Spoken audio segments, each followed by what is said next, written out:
leg and another mid wicket, so quite a leg side dominant field here. So it'll be interesting to see wherever looks to bowl. She'll probably look to bowl stump to stump. She possibly knows the batter's strength, so let's have a look here at this first delivery. Really good start there from Ava. Put it in swing, on the money. That's exactly where you want to be on your first delivery, so really good stuff there to start with. I suppose this is the thing about being international bowler, is you get no warm-up time, you just get straight into it. Exactly, you've got to be on the money from ball one, I suppose, and that's the perfect start from Ava. I like this. If she's going to look to swing the ball back in, that's a perfect field with 2 mid wickets and playing a square leg. Fairly straight mid on. Again, she's just aiming in towards that leg stump, getting its move back into the bat. And the Scorchers get off the mark with a leg by. They won't mind how these runs come, as long as they come. But 1 leg by, and the Scorchers are underway.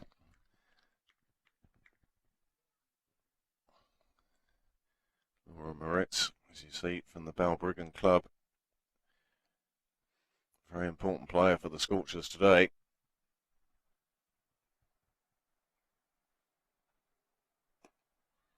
Well, that delivery met with a very straight bat. But you're right, Canning has found the right line and length almost immediately. Yes, she's been on the money so far. Really good stuff from her in her first 3 deliveries. The captain set the field accordingly, and she's executing that plan. So really good stuff from her so far. Really asking the right questions from these 2 opening batters, attacking those stumps, really making them possibly go across the line and bring an LBW involved. Well, that one certainly didn't go where Laura Moritz was looking for, but she kept it out, and that was the priority there. Another good ball from Canning. Well, there's plenty of clouds in the sky, some of which are dark, but there's also little glimpses of blue that we're hoping the sunshine will come through. Hoping that that threat of thunderstorms is just a threat. Oh, that's a lovely shot through the offside, and that looks like it's going to be the first boundary of the day. On this occasion, Canning just leaving it outside the off stump and punched away through the offside for 4 runs. Nice start, nice shot. Really good shot, yeah. We'll just see on the replay. Just a little bit of width from Ava Canning. Slightly over pitch and really well put away from Laura Moritz. Got into that one nicely, and as we know at Malahide, Craig, it's a quick outfield. Really good shot.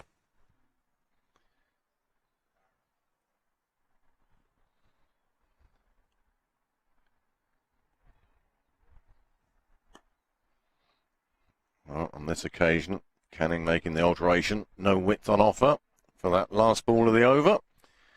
But 5 off the first over. The Scorchers will be quite happy with that. No wickets down. But Canning, well, she was on the money. Just that one loose delivery got put away for 4. But yes, it's a lovely ground. Lovely place to play. Yeah, it's always good to be down here at Malahide. Always a good wicket, quick outfield. So, the Typhoons bowlers, whilst they've decided to bowl, they'll know that they get some early inroads, start well. Because when the sun does come out, and if the weather does hold up, it's normally a high scoring venue, as we've seen over the years. So they'll be hoping to be on the money, put some pressure on these 2 batters, and hopefully get some early wickets. Georgina Dempsey now to bowl from the castle end. To see a slip and play, a bit of a change of field. I'm sure Georgina will look to, possibly bring slip into play, try and hit 4th stump, off stump. And really be on the money here from ball 1 as she comes in.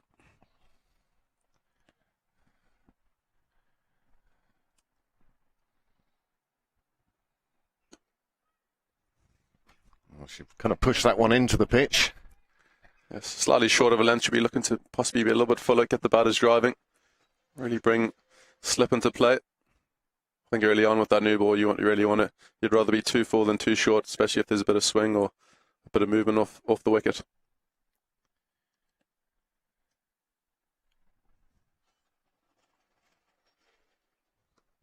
Well, this occasion, Dempsey straying onto the legs. Robin Searle doing her best at the boundary to stop that. Couldn't do it. It's another 4. It slides away. Well, it's boundaries or dots at the moment. Yeah, it's been a bit of both, I suppose. It just shows you on this wicket, if you do miss your line, your length, it's coming on nicely to the bat, and that's really well put away. See another example of that quick outfield here at Malahide. Great effort on the boundary from Robin Searle, but unfortunately, just getting past her there. Just half a step behind the ball there, and it ran away for 4. It was a nice shot from Coulter Riley. Nice pick up off her pads. Always nice as a bat to feel the ball on the bat early. Really good fielding there in the covers and a good throw in. I like the intent from these two batters so far. They've really looked to be solid if the bowlers bowled a good ball, but at the same time, if the bowlers missed the length, they've been really in that positive mindset, looking to capitalise and get some boundaries early on these first couple overs. Nice bit of fielding by Sarah Forbes in the covers. It was hit straight out up, but collected so cleanly. Well, there's the breakthrough. The Typhoons were looking for early wickets, and they've got one there. Coulter Riley, well, she appeared to play down the wrong line, and she's been absolutely castled there by Dempsey. First wicket falls with 9 on the board.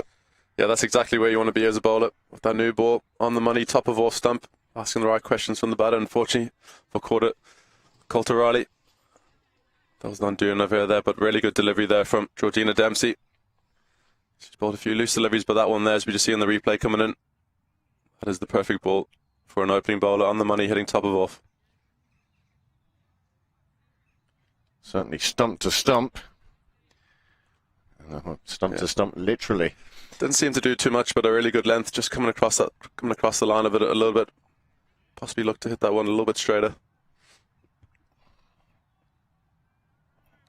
Well, Christine Coulter Riley headed back to the sidelines, and she's replaced by Shauna Kavanagh, as we just see this delivery again, and worth seeing again. Not really a full step forward from Coulter Riley. It left her defenceless, and the ball crashed into the stumps. So 9 for 1, Shauna Kavanagh to face her first delivery.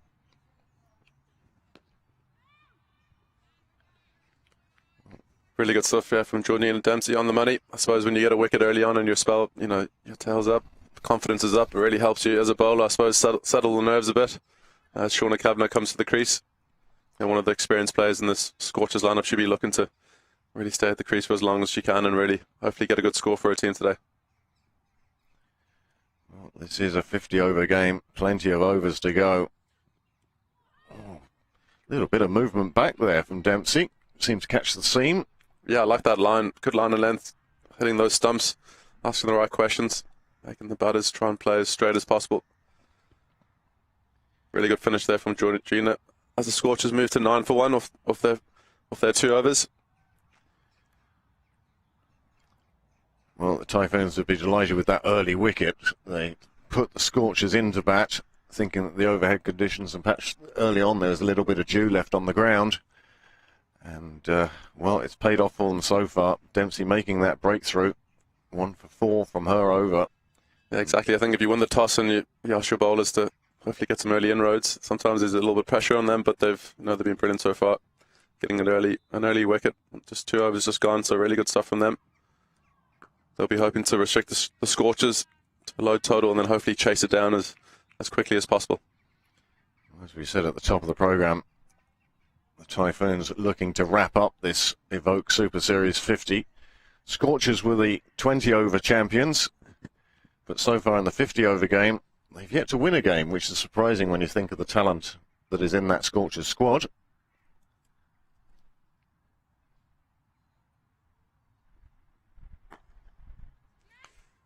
Well, they take the single. It was a late call, but the right call. They get home safely. Yeah, really good running from those 2 batters. Good intensity, good energy at the crease. That's what you like, I suppose, when you're starting off your innings. Ava's been good here, just looking to swing the ball in, look to attack those stumps. She's really executing her plans with, as we spoke about, that catching mid-wicket. Got a square leg and another mid-wicket as well, so really good plans from her so far. Well, that's well dug out by Kavanagh. It's testing time for her, these first few deliveries. Still quite early here in Malahide. If there's going to be any seam movement or movement through the air, you think it's going to be early.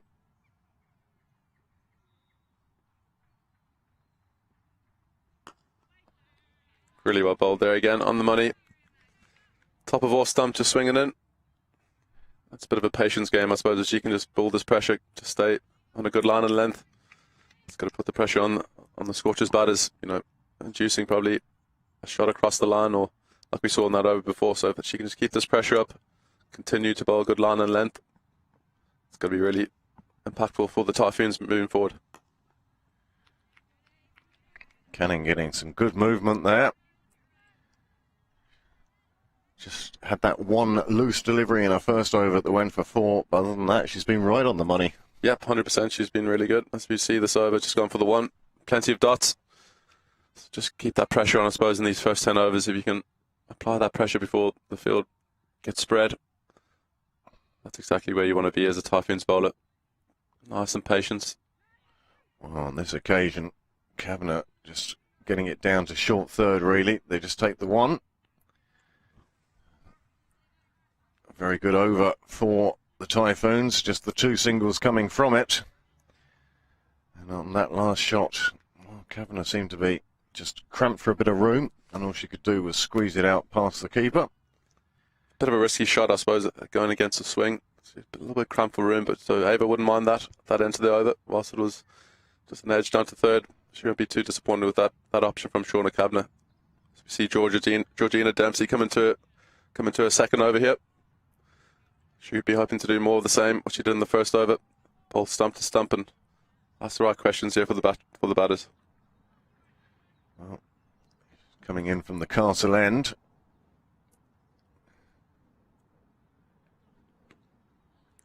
And again, she's finding that very good line, forcing the bats to play. Yeah, a bit of extra bounce there. Just looked to hit the seam, looked to hit the deck quite hard. Really good line and length. Trying to extract as much as you can out of this wicket with the new ball.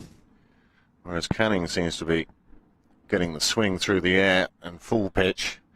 You get the feeling Dempsey's just going a bit shorter, trying to bang it into the pitch and forcing the bats onto the back foot. Yeah, exactly. It's a good partnership, I suppose.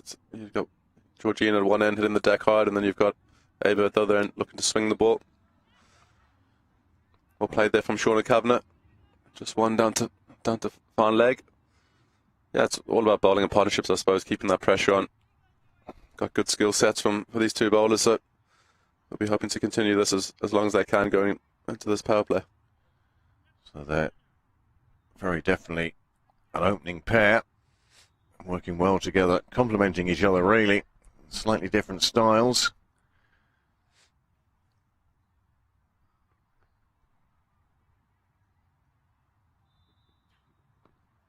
That's a nice shot from Moritz. Robin Searle doing the fielding down at fine leg. Can't prevent the 2. Good cricket all round there. Good shot from Moritz. Good fielding on the boundary there from Robin Searle. A little bit short there from Dempsey, unfortunately. She's looking to be a tad fuller with this new ball. Really asking the batters to drive through the covers and hopefully bring Rebecca Stokel into play in first slip. It's interesting how Canning is bowling without a slip, but Dempsey, skipper Stokel putting herself in at slip for this end. Yeah, I think just Canning with her natural in-swing, the ball's possibly not going to go to slip as much as maybe Georgina here, where she hits the pitch. She might get a couple to nip away. So good plans. They obviously know, Rebecca knows these bowlers really well, knows what they're trying to do. So if they can stick to their plans and execute, it's going to put them in a really good place and hopefully getting 2 or 3 wickets in these first 10 overs.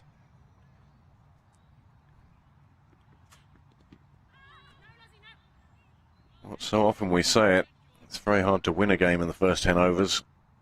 But you sure can put yourself into a lot of difficulty in those first 10. The general rule of thumb tends to be if you lose more than 3 wickets in the power play, you're going to be in real trouble to put together a competitive total. Yeah, 100%. I think these top order batters for the Scorchers, they just want to have a look at conditions, see what a good total will be strong on their defence and put away the bad ball, as we see that. Really good shot there from Shauna Kavanagh, just short of a length from Georgina Dempsey, really well put away from Shauna. Yeah, it's just about seeing what the ball's doing, what's happening with the wicket, and then hopefully not losing too many wickets in these first 10, and then bowling a nice platform to hopefully get a good total come the end of the first innings. Well, that was a very good over for the Scorchers. The score has moved on to 18 for 1 after 4. Our live score just slightly behind at the moment. No doubt that will catch up very quickly. But certainly it's not going to interrupt proceedings on the pitch. Ava Canning going into her 3rd over from the Dublin Road end.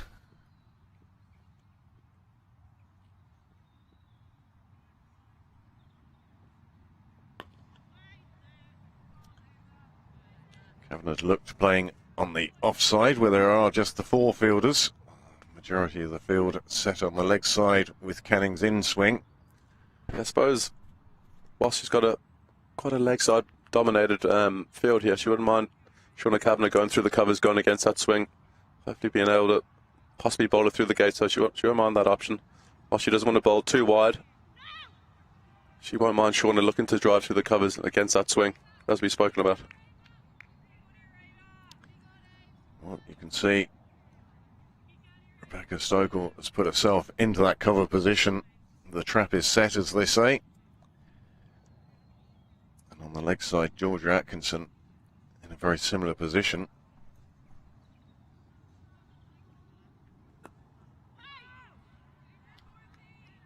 Sarah Forbes doing the fielding at square leg. Another dot ball. Yeah, really good stuff here from Ava Canning. She's been nice and disciplined, nice and patient. Looking to bowl to her strengths and bowl to her field, so really good stuff from here so far. Busy weekend for Ava Canning. Yesterday she was presenting the Under-13 All Ireland Girls Cup to Lisbon.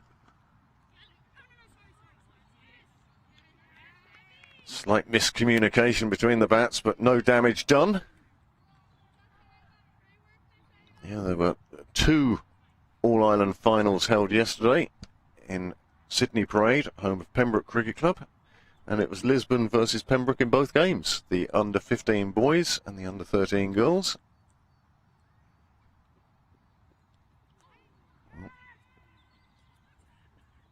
This one just running away. The umpire's going to signal that as leg byes. It's squirted away from Kavanagh. Yeah, I suppose playing in all those All-Ireland finals, you know, when you're growing up is always something I still remember, you know, playing for Malahide back in the day, playing in those games. Those are the games you want to be playing, and, you know, you've worked hard as a team. A lot of mums and dads helping out and volunteers throughout the year, so always remember all the day playing in those finals, whether you win or lose. Obviously, it's nice to be on the winning side, but I think, you know, those are the days you remember, you know, growing up as a cricketer. So.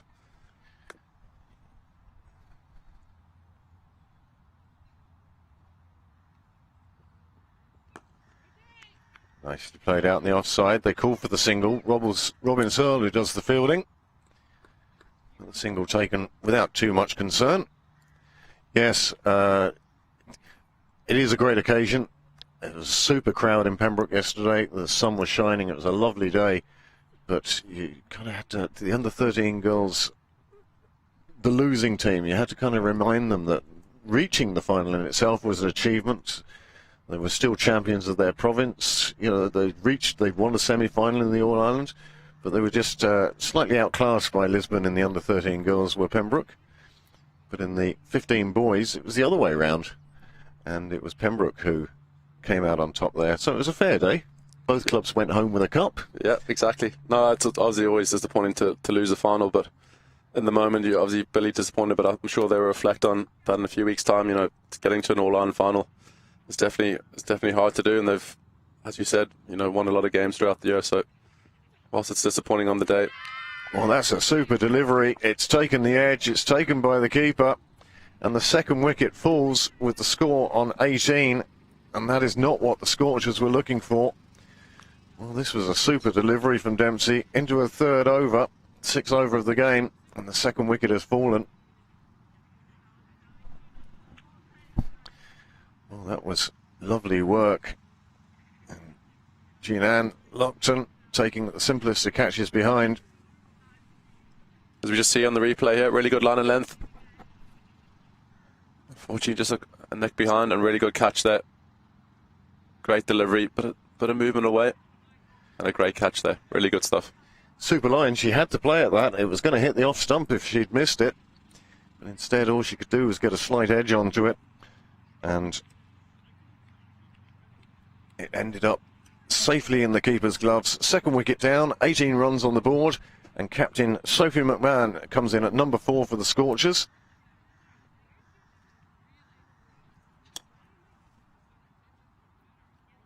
And then, yeah, exactly, as an opening bowler, that's probably the perfect delivery. That ball can either nip back in and hit off stump or nip away and take the outside edge, as we just saw there on the replay. So really good stuff here from Georgina Dempsey. When she's hit the deck hard and she's bowled that full of a length, she's been asking the really tough questions here for the Scorchers batters. She'll be hoping to do the same here as Sophie McMahon comes in. She'll be looking asked some good questions. Yeah, she starts her innings. Typhoons captain Rebecca Stoker will be delighted with the way this has gone. We were talking about if you lose 3 wickets in the power play, well, that's 2 down, and we're only in the 6th over. 18 runs on the board. Typhoons will be delighted.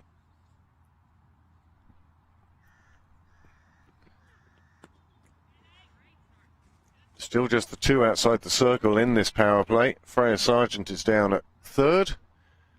And Robin Searle still patrolling the boundary just behind square leg on the fence. Other than that, well, plenty of catches in the ring. Yeah, the Typhoons bowlers, like we spoke about, they've had clear plans, clear field set, and they really executed really well this morning. They can continue this as much as possible. Nicely played there by Sophie, just opening the face down to 3rd. Good fielding there from Freya Sargent. Yeah, they looked really clear in their plans. They know what they're trying to do, and they've executed well. So if they can just continue this now, as long as they can, keep the pressure on. All the new batters coming in make it really hard for them. Give them no freebies. They'll be hoping to keep the Scorchers down to a really as low as total as possible.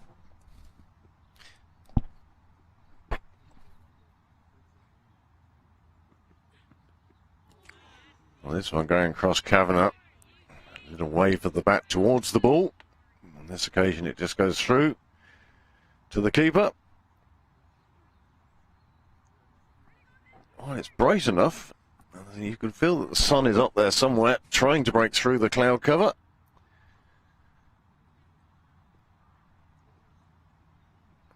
Not too sure what's going to happen today with the weather, but like Storm the other day. The men's Interpro, it was probably 25 degrees for most of the day, and then the thunderstorms came in and we couldn't complete the 20 overs. So who knows what's going to happen today, but fingers crossed the weather stays good and we get a full game in. And that was in the Interprovincial Series, the Rario Interprovincial Series. Yeah, the Northern Knights going back to back, so fair play to them. They've had a good season. They've worked hard during the winter. You know, some really good performances from them throughout. So congrats to them for winning both the T20 and the 50 over comps. As we see, Georgina Dempsey had a good length again. Shauna Kavanagh just using her feet. I like that from Shauna. Trying to put some pressure back on the bowler. A really good option there. Well, the Scorchers will be looking to rebuild a bit here. 21 for 2 now after 6 overs. As I say, the live score showing you the score on the bottom of your screen at the moment. 6 overs gone. And Ava Canning to continue now from the road end.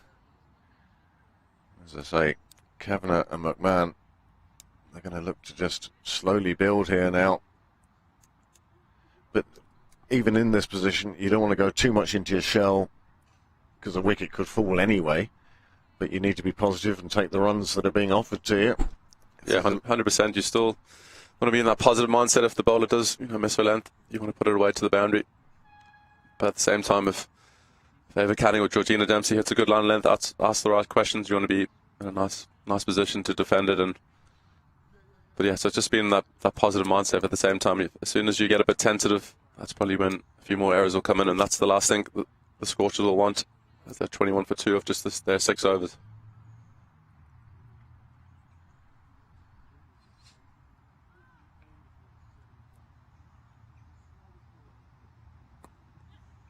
Played away behind square on the leg side. It'll just be a single.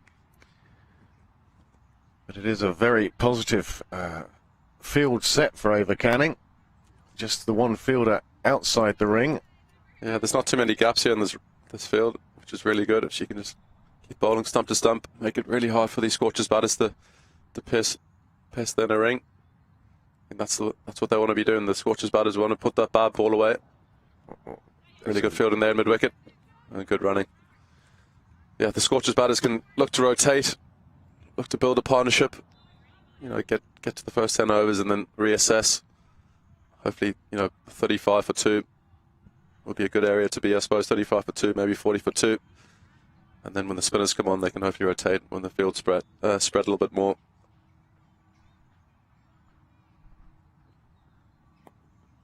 Another one just played away. Again, this time Sarah Forbes at square leg comes in, has a shy at the stumps.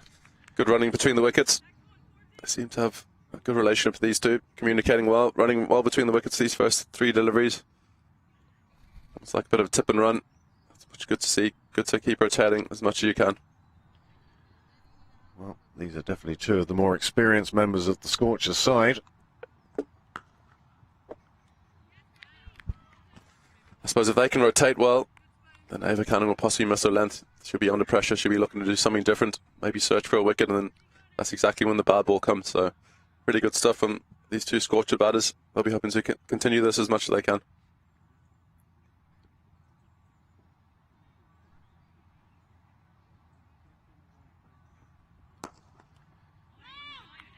Nice shot down the ground from Shauna Cabinet. Kavanagh's being very positive, a very big back lift, and she's looking to play through the ball and then making the adjustment as needed.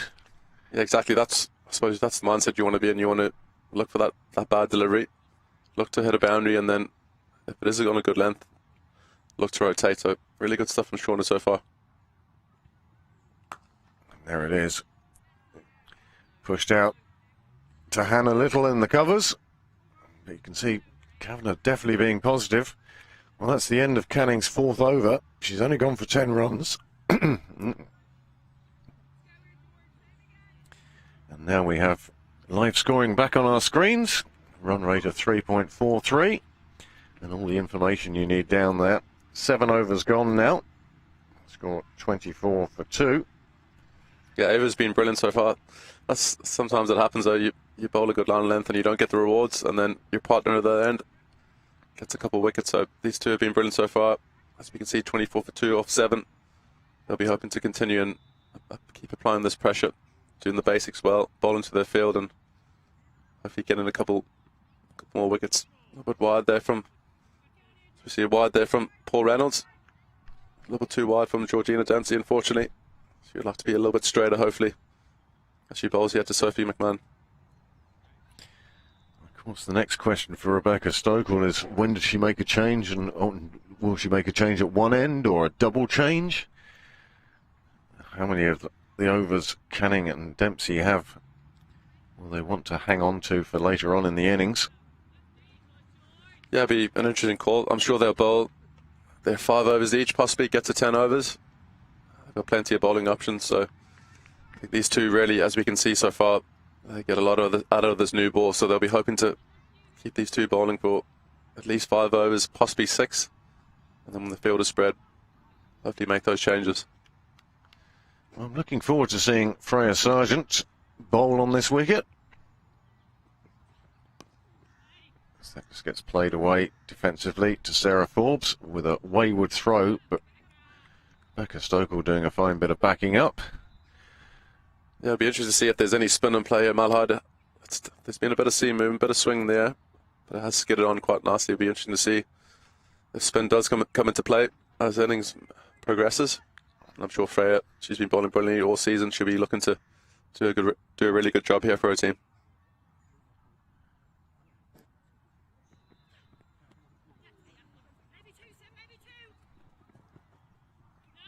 And it's Freya Sargent who actually does the fielding down at 3rd.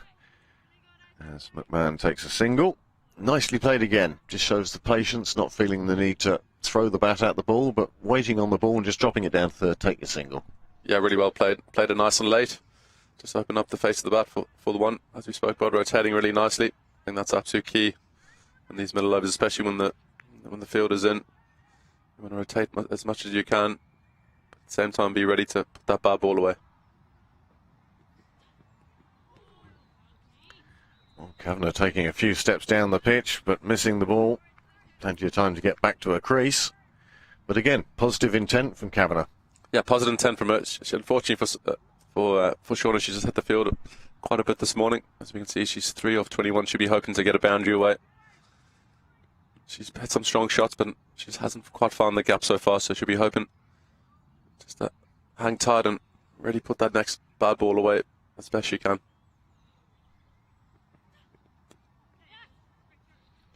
Well, Kavanagh following McMahon's lead and dropping one down to third and taking the single. Well, this is the thing about Kavanagh's experience, is that she's not going to be worried that she's only scored 4 from 22 balls. She knows her job at this stage is to put together a good partnership with her captain. And that's what she'll be looking to do.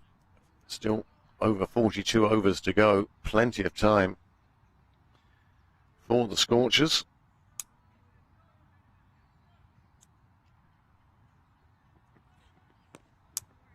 Yeah, no, 100%. 50 overs is a long time. Plenty of time to catch up. It's really important to have a look at conditions, set things up nicely. As we just see the batting card there. Call O'Reilly just going across the line of one, unfortunately. And Moritz, a really good catch there as a caught behind. So we see Shauna Kavanagh and Sophie McMahon just come in, trying to build a platform, trying to build something here, a bit of a partnership. The Typhoons bowlers have been brilliant so far. Really hit their line and lengths and bowl to their field accordingly.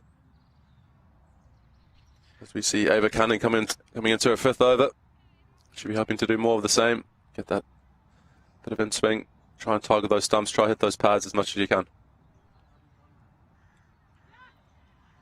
Well, Kavanagh going down on one knee and just paddling it around the corner.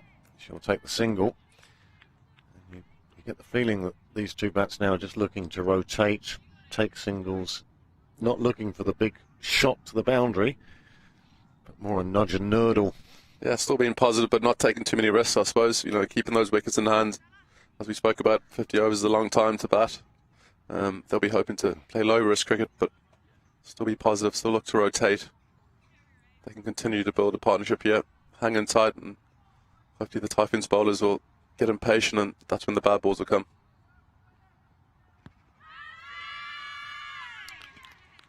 Well, what a delivery. Canning finally getting a reward for applying a lot of pressure in these opening overs. And that's the 3rd wicket down as Captain Sophie McMahon has caught LBW on the crease. Yeah, really well deserved there from Ava Canning. She's been brilliant so far in her 4 overs, and unfortunately for Sophie, just playing across the line of that one. Trying to hit that one a little bit too square as we see the replay coming in. As we spoke about, Ava Canning looking to hit the stumps as much as you can.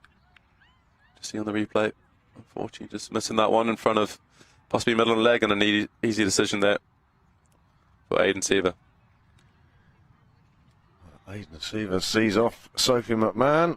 And the next bat in will be Sian Woods. She's coming in at number 5. And we were talking about wickets falling in the power play. And that's 3 down for the Scorchers now. And it has them in a difficult position. A lot now, I think, is going to rest on the bat of Shauna Kavanagh. If the Scorchers are to put up any sort of defendable total. Yeah, exactly. They'll be relying on Shauna's experience, hoping that she can stay there for as long as she can. Really build a good score. It hasn't been easy. The Typhoons bowlers have, bowled really well this morning, been nice and disciplined. Haven't given the Scorchers too many freebies to hit to the boundary, so whilst it's been tough, they'll be just hoping to absorb this pressure and try and build some sort of a partnership. As we spoke about, 50 overs is a long time. There's still a lot of time for them to get back in the game if they can hopefully build something here in these next couple overs. On the other side of that, of course, the Typhoons will be delighted. 3 wickets to their opening bowlers within the power play. Really good stuff again there from Ava. On the money, first up. That's exactly where you want to be as a new batter comes to the crease. Testing their defence, asking the right question.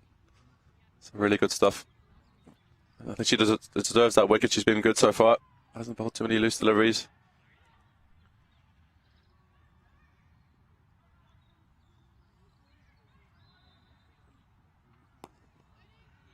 Nicely played by Woods.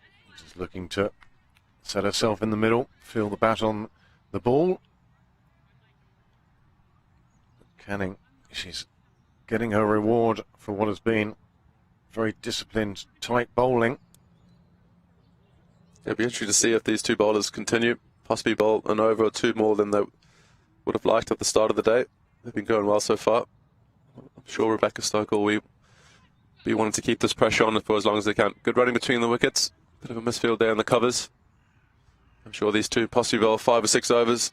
One of them possibly bowl a bit more just to keep that pressure on the Scorchers batters for as long as possible.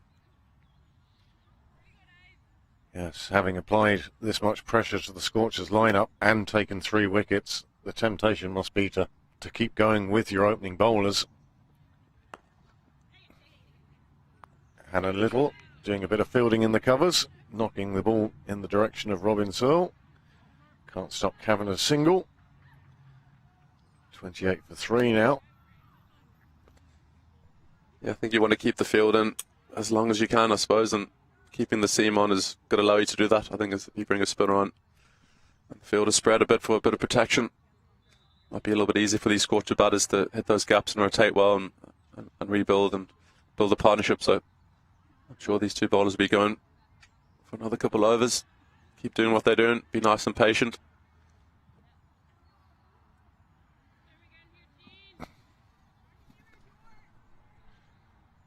As we go into the last over of the power play, still just the 2 fielders outside the ring.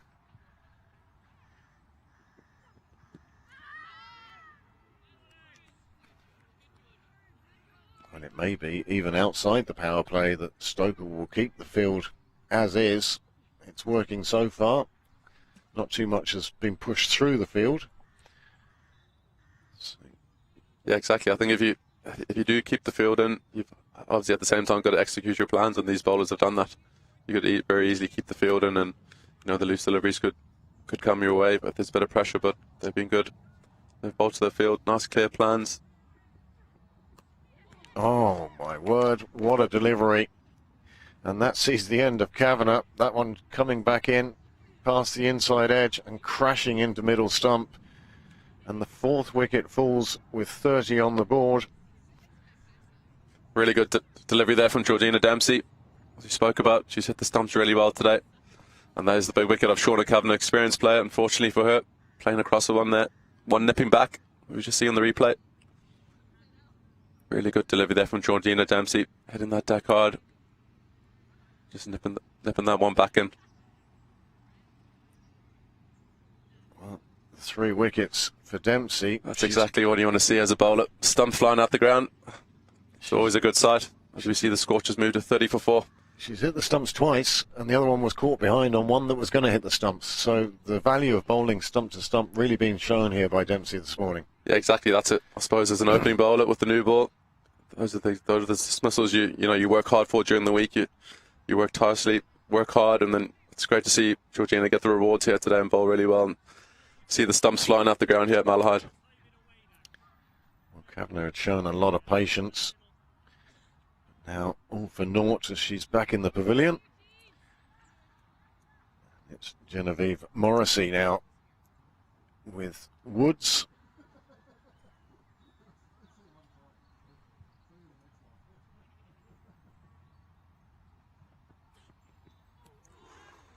Well, big drive to her first delivery. One in, one away. Good skills, really good stuff. I suppose there's a batter there coming in your first delivery. You're expecting the one to come back in.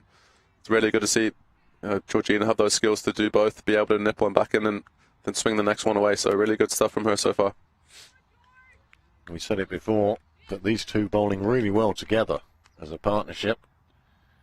Different types of deliveries, both effective so far. Again, really good bowling from Georgina. Really good stuff. Yeah, we speak a lot about batting partnerships, but bowling partnerships, you could easily have one of the bowlers bowling a few loose deliveries from one end, and then your partner bowling nice and tidily, and then possibly won't get the rewards because the pressure's off from the other end. So it's really key, bowling in partnerships, keeping things simple. Genevieve Morrissey, a member of the league-winning Clontarf club. It's a super delivery. It's definitely doing a bit here this morning. Really good decision to bowl first, and the bowlers have backed it up. Not easy for these Scorcher batters coming in. As we see in the replay, that one has nipped back a good distance. Every time Georgina's hit that deck hard, she's really extracted some movement. Really good bowling from her so far. That one almost cutting Morrissey in half. Elicited a few appeals to no avail. And there is the 5th wicket with just 30 runs on the board. Previous delivery had come back into her. On this occasion, it took the edge of the bat, flew to captain Rebecca Stokell at slip. And the 5th wicket falls at the end of the 10th over with just 30 on the board. Superb catch there from Rebecca Stokell, and Georgina Dempsey continues to get some early inroads here into the Scorchers batters, as we just see in the replay.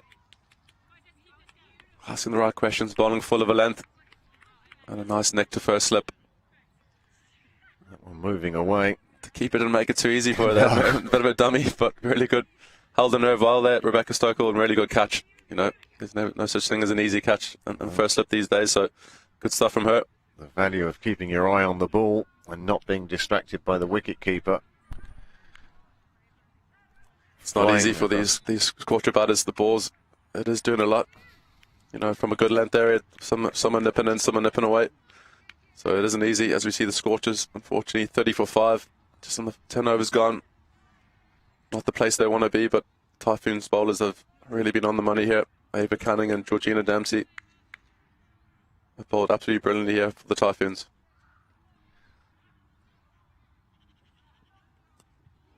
Well, this one drifting down the leg side. And they're going to take 2 to the misfield. Woods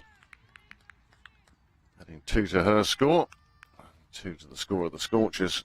And it's actually a pretty sorry looking score for them at the moment. 5 down, 31 on the board, and that would not be the morning that they were looking for. As I say, the Scorchers, the only side of the 3 not to have won a game in this 50 over competition as yet.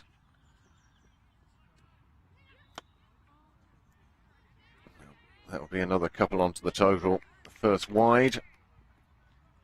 Canning almost getting too much movement there. Yeah, it'd be interesting to see how they go now. You don't want to search for too many wickets. You know, that could be the easy thing to do.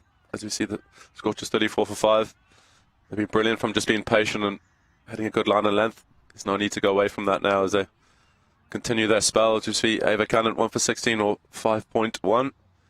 She can continue this pressure as long as she can. So hopefully got to bring some more wickets here for the Typhoons.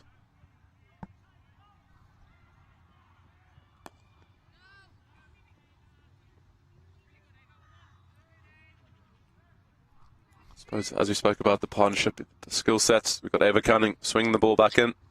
They're really testing the batter's balance, I suppose. Could very easily fall over to the offside. And then we've got Georgina Dempsey getting a bit of sea movement and attacking those stumps. So really good skill sets here from the Typhoons. As we see another wicket. Another middle stump disappears. Canning picks up her second. The Typhoons pick up a 6th wicket with the score on 34. And this is not pretty from the Scorchers, but superb from the Typhoons. They've done nothing wrong since that coin went into the air. Yeah, they've executed their plans 100%. That's exactly what Rebecca Stokell would have asked of these bowlers.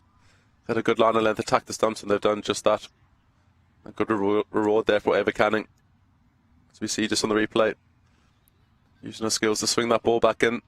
And unfortunately, another Scorchers batter is just going across the line. Both these bowlers have shown the value of bowling stump to stump. 6 wickets down, 34 on the board. The Scorchers, well, they've dug themselves a pretty big hole at this stage. Yeah, quite a big hole, yeah. 34 for 6. Not too sure how they're going to get out of this one, but I suppose just spending some time at the crease. As we spoke about, 50 overs is a long time if they can somehow bat for another 10 overs without losing a wicket. But as we spoke about, it's going to be an uphill battle here. The ball is doing a lot. Typhoons bowlers have been brilliant, so it's not going to be easy. Well, Isabel McLean's visit to the middle was a short one. Nicely played away on the offside. It's running away down to the boundary, but it will be picked up inside. And the Typhoons now, well, they must be cock a hoop out in the middle.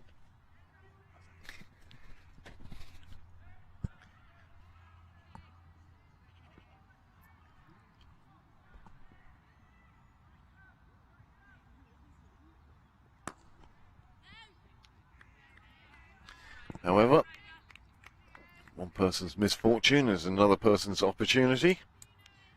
Shiva Boja from Merion. Merion, of course, also had a very successful season. They won the All-Ireland. Yeah, I was here that day. It was obviously a great day for the club, great day for Merion against Fox Lodge. Got Leopold, got a nice 100. Got a really good big score on the day. They were able to bowl Fox Lodge out for a low total, so a really good day for Merion, and I suppose great to be a part of that. You know, they work hard throughout the year. Great to see them win the trophy. Well, 11 overs gone. It's a pretty sorry scorecard for the Scorchers. Laura Moritz, the only one to reach double figures so far. Other than that, well, it's the Dempsey and Canning show at the moment, that's for sure. 6 wickets down, 36 on the board in 11 overs. One has to say, Typhoons very much on top in this battle at the moment, and they've taken a big step towards winning the title.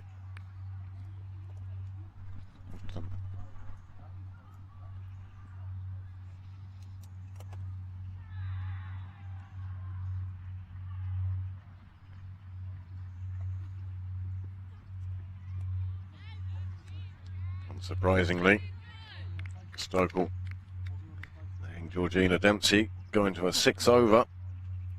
It'd be interesting to see how many, we spoke about how many overs they'll bowl. Well, they bowl their full 10. They've done an absolutely brilliant job. It's Georgina Dempsey 4 for 15 or for 5 overs. Should be hoping to bring up that 5th wicket hopefully sooner rather than later. This one played away on the offside. They take the single, even though it's hit straight to the fielder. Sarah Forbes it was. I suppose she's got her 4 wickets, or she'll be searching for that 5th wicket. But at the same time, she'll be hoping just to hit a good line of length, not look to bowl too many loose deliveries. You know, she's been hit those stumps so well today. As we spoke about, she's got two stumps flying out the ground, and she's brought in that outside edge as well. So really good stuff from Georgina throughout her spell today. She's been absolutely brilliant with that new ball.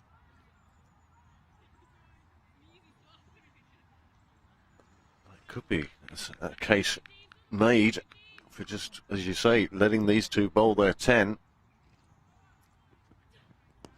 We see another slip come into play.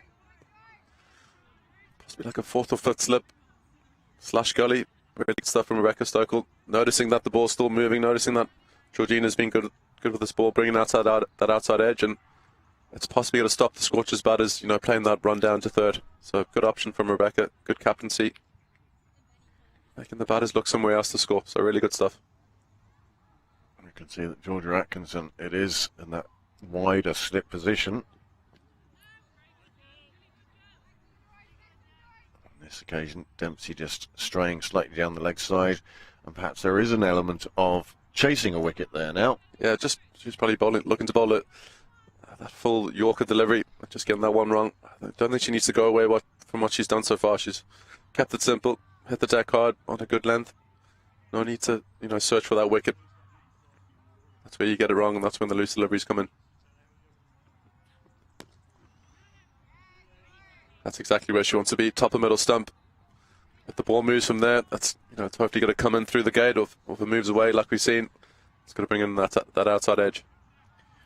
Well, one of the things that has brought Dempsey her wickets is her line. She's been bowling stump to stump. The bats have felt they've had to play at an awful lot of deliveries, not an awful lot you could just let go. And as a result, She's picked up 4 wickets already. Yeah, exactly. I think the line's been key. I think as the new batters came in, top order batters, you just want to leave the ball and have a few siders. But she's been on the money. She's been on fourth stump, making the batters play, which is great to see. And that's the secret of it, really. She's giving the bats no downtime, I suppose. Nothing they can just let go through to the wicketkeeper. They're having to be alert and play at everything here now this morning.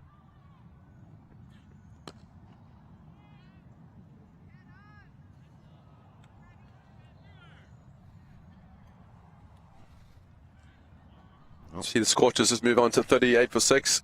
Not in a great place at the moment, and we just see the bowling card coming up. Ava Canning, she's been brilliant. 6 overs, 2 for 18.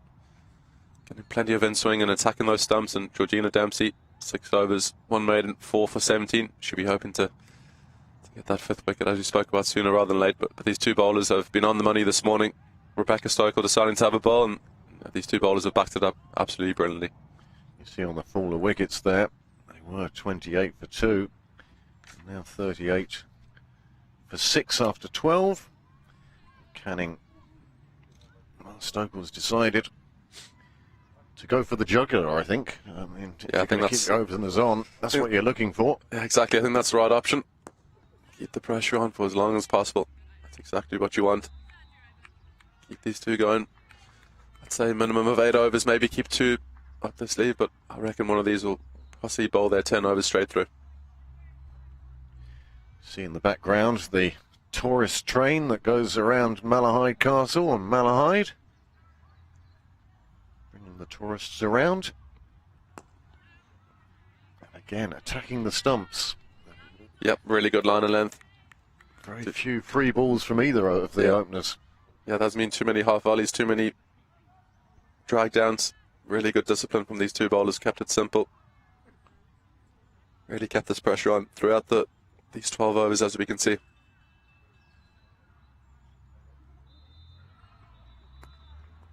Well, the movement that Canning gets. Oh, direct hit there. That's the last thing you would have wanted. 6 down and a run out. But luckily for Shiva, she made her ground, and that one missed the stumps. That would have possibly definitely been out if it was a direct hit.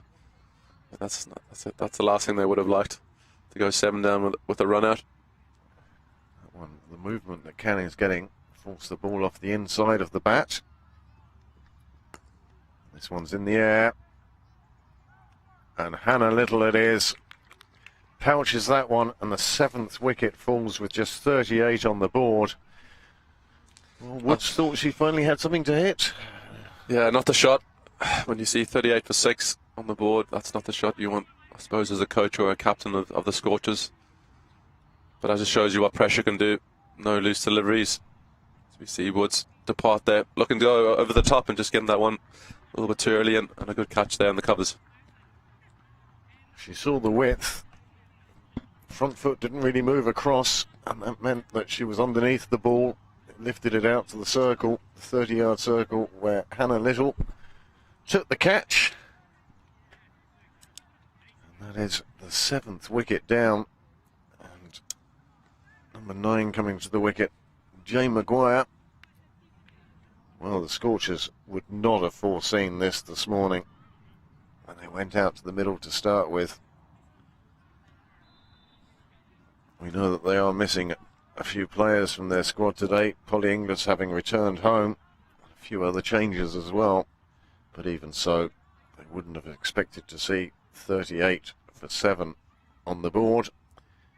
And I think, well, we've been talking about it, but I think at this stage Rebecca Stokel is going to let Canning and Dempsey finish out in the hope that they can also finish this innings. Yeah, 100%. I'm sure they'll continue their good spell so far. Ava Canning brings up a 3rd wicket there, just from keeping a good pressure on. Look at the ball stump to stump, not give the batters any freebies, as we spoke about. As we see Jane Maguire come to the crease. She wouldn't be expecting to be batting so early on, but here she comes into her first delivery, as we can see.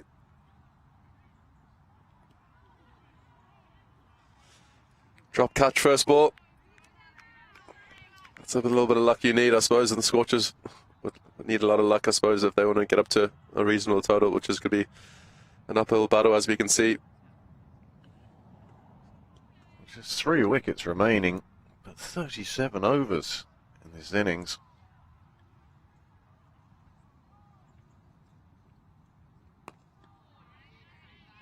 Well played by Maguire, getting on top, covering that. It's the end of the 7th over for Canning.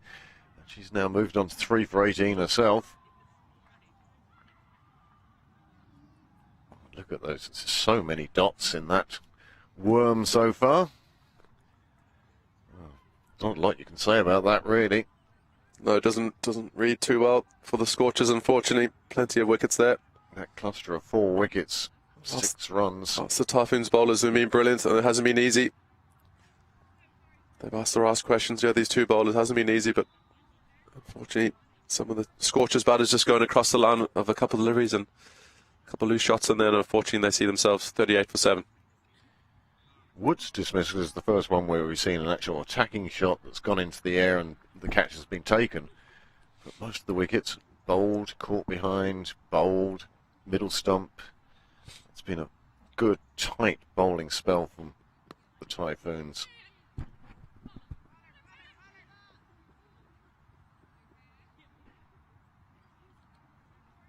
Just a single taken in the leg side. At this time, any run that the Scorchers score has got to be a big help.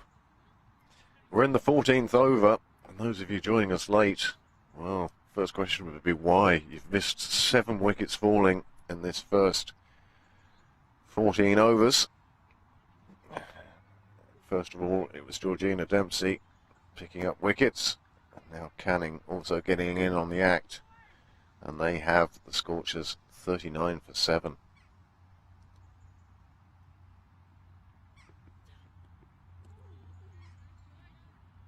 Really good stuff again from Georgina. Good line and length. All left there from Jane Maguire. The ball continues to move around this Malahide wicket. As we can see, early start this morning. This new ball has definitely not made it easy for these Scorcher batters. But at the same time, the Typhoons bowlers have been nice and disciplined, hit a good line and length, and really made it tough for these Scorchers batters to hang around and get a total on the board. This occasion, Maguire going across the stumps to try and just play that one down to fine leg. Didn't make any contact, but still picks up the wide. Good to see a few spectators here today have made it down, sitting up on the bank to our right. And they're enjoying, well, I say they're glad they came early. Depends who you're supporting, I suppose, Craig. Yeah. The Typhoon supporters, they'll be delighted. If they're Scorchers supporters, they won't be too happy. But yeah, it's good to see some people come down and watch the game as we come to the end of the season. The season's gone quite quickly. Weather hasn't been on our hands too easy this year, but there's been some good cricket throughout. Yeah, up until the end of June, the weather was lovely, and we thought July and August were going to follow suit. Wasn't to be. Well, the rest of Europe was baking under the sun. We were staying quite lush and green under the rain.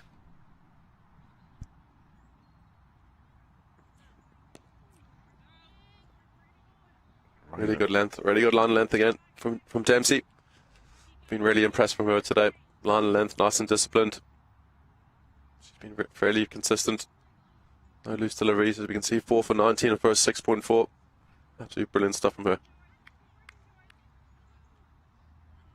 It's often Canning that gets the headlines, but on this occasion it's Dempsey that's made the early breakthroughs in the top order.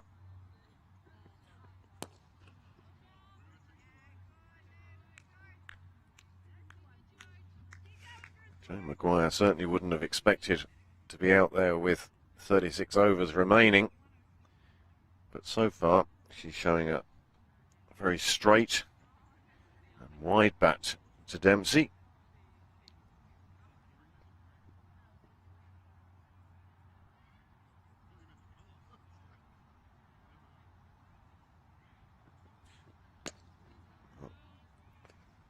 A little bit short there. The ball doesn't seem to be doing too much this over. Will that continue? We'll see as we move, as we progress. As we see the Scorchers 40 for 7 off their 14. Just some stats coming in. 84 balls, 88 balls bowled with 64 dots. We just see that pressure from the Typhoons bowlers being brilliant. They've asked the right questions throughout and made it really tough for these Scorcher batters to hang around the crease, and it's really tested their technique. As we spoke about, a lot of caught behinds and a lot of balls going through and bowling these Scorcher batters.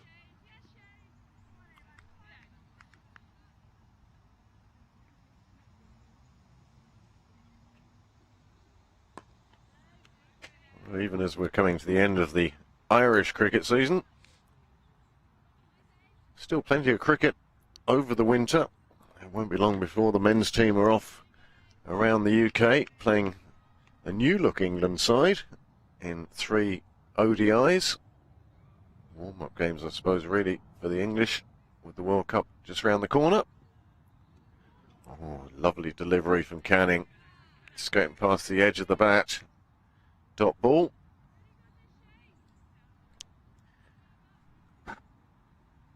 Even the Ireland women's team, well, I believe they're heading off to Spain soon. A game against the Scottish counterparts. So still plenty of cricket. And I suppose, the girls playing yet today be looking to put in some performances, like we can see Georgina Dempsey and Ava Canning putting in some good performance. So, it's good for the selectors. They can see these two doing a good job, and I suppose the game today and the game at Oak Hill next week, plenty of the players will be looking to stick their hands up and hopefully be on that plane to Desert Springs in October. Much better ball from Canning, careering into the stumps at the bowler's end. Just another dot ball.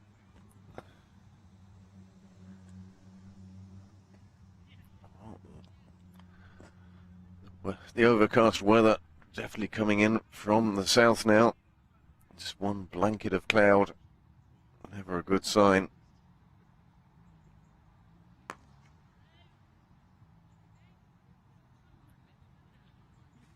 Another dot delivery there from Ava Canning. She's kept it nice and simple throughout the day. Really good stuff. It's hard to see where the Scorchers batters can, pierce this outfield. As we see the ring field set. Really tough for these batters to rotate and really get a boundary away.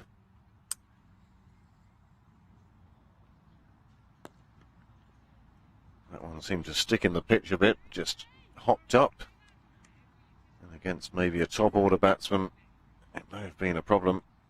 But at this stage, Maguire's main concern, I suppose, at the moment, and Boja, is to stay in. See off these opening bowlers. And it looks like we're just going to take a short drinks break now at the end of 15 overs. So once the players have rehydrated, we'll join you again in just a few minutes.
Well, welcome back.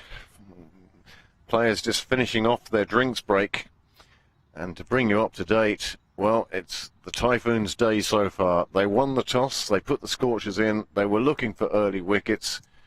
Beyond their wildest dreams, I'd have thought, Shane. Yeah, couldn't have asked for much more from the Typhoons bowlers. You know, sticking Scorchers into bat, and as you can see, 40 for 7. That's a brilliant start. It'd be interesting to see what the Scorchers batters said there at drinks.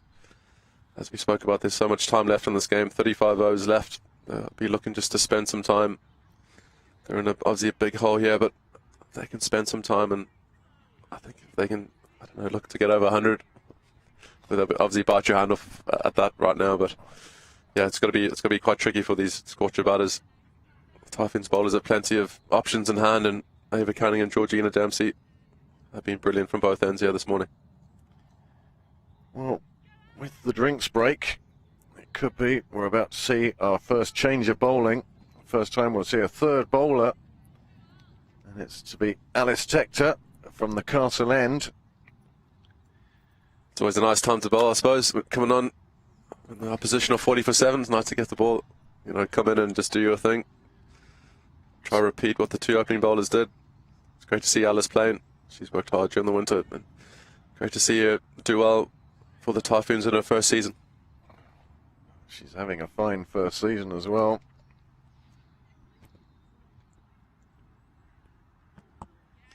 Brilliant start. Really good start there from Alice. Bit of shape away. That's exactly the length you want to be bowling. Nice and full. Get the batters driving. Bring in first slip and gully. But you'll be hoping to get an early wicket here in her spell. Settle the nerves. Get the confidence up.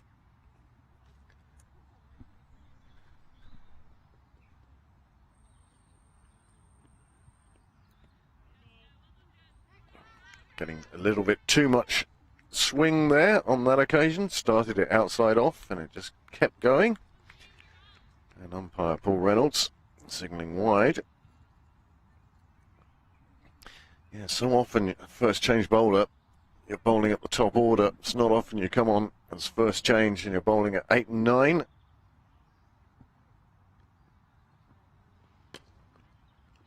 Yeah, exactly. As you spoke about, brilliant time to come on and bowl. Not too much pressure on you as a bowler. You can just come in and settle in. Just keep it simple. Bowl a nice line and length. At the same time, you don't want to search for those wickets, because those two opening bowlers certainly didn't do that. They kept it nice and simple. Very nice and disciplined. So Alice will be hoping to follow suit and do more of the same.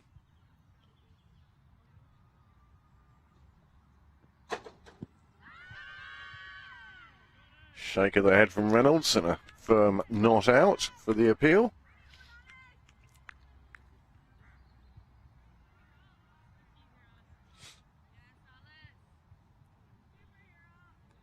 It's Rebecca Stokel. She kept her openers on for the first 15 overs. And boy, has it paid off for the Typhoons.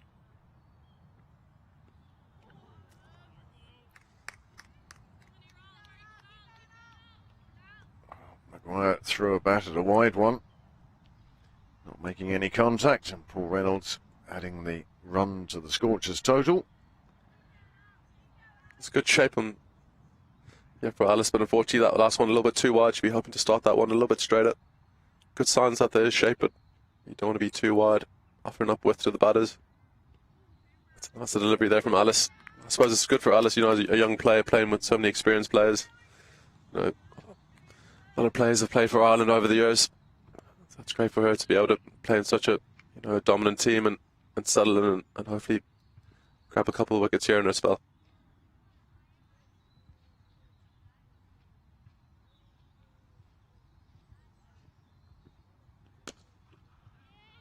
That's more the line she's aiming at.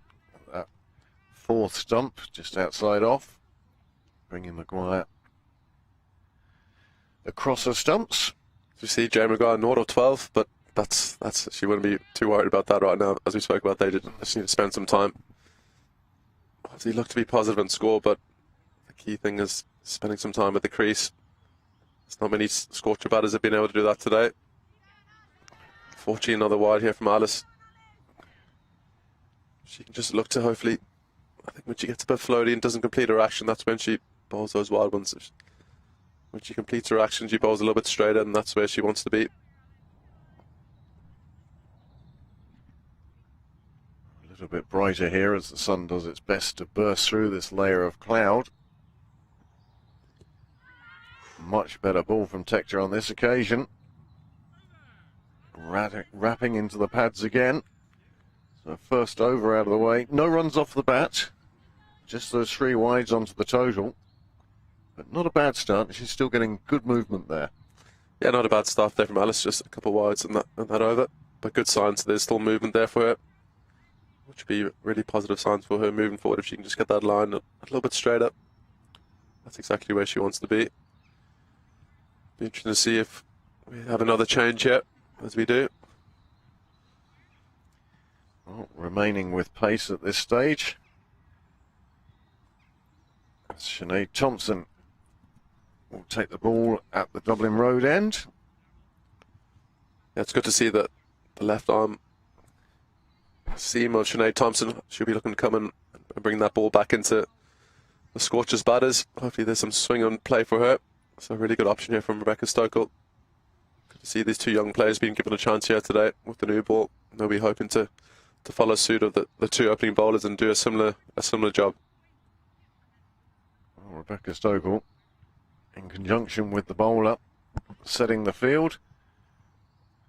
And for the left-handed Thompson, they've actually changed the field from 4-5 to 5-4, 5 on the offside. They are allowed a lot more outside the ring now, of course, outside the power play. But they've basically stuck with just the 2, 1 at fine leg and 1 at third. Sinead Thompson starts her spell.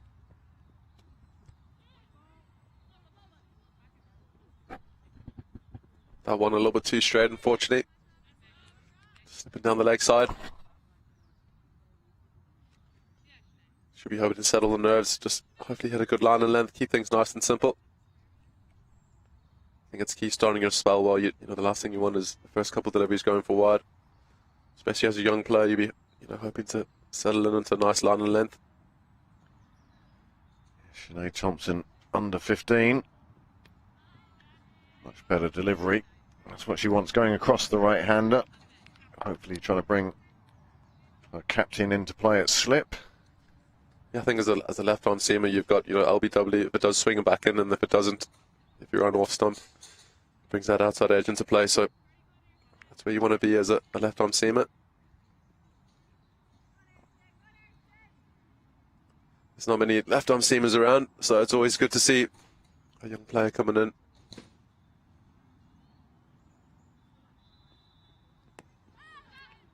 Lovely delivery from Thompson. Yeah, I've seen her bowl a couple of times in this Evoke Super Series. I've been impressed.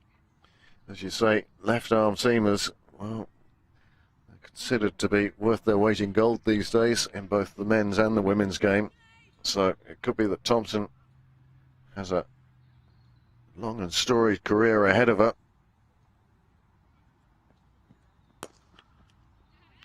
Fielding her own delivery there. It definitely is just that change of angle, I suppose. As bad as in Ireland. Maybe not exposed to too much cricket outside Ireland. You don't face too much of it, so if you can do it, it's not always about pace. If you can be nice and accurate as a left-arm spinner or not, as a left-arm seamer, sorry, you're going to be in a good place. Hopefully getting selected and moving up the ranks.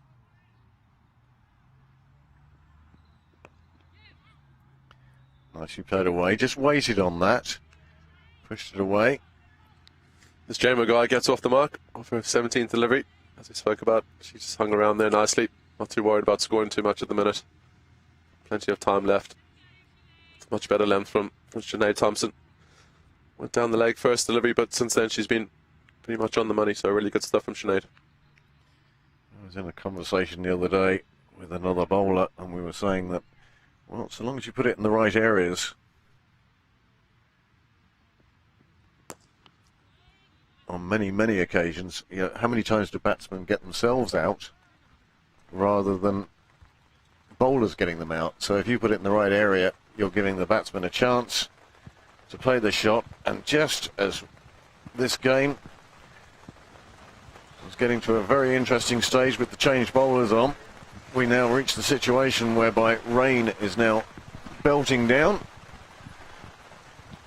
and the players have made a big rush to the sidelines, and the cover's coming on now, and this is quite a heavy shower, and it looks like with this just one overcast cloud above us, it's now releasing its precipitation. And the Scorchers, I'd say, would be quite happy to get back inside.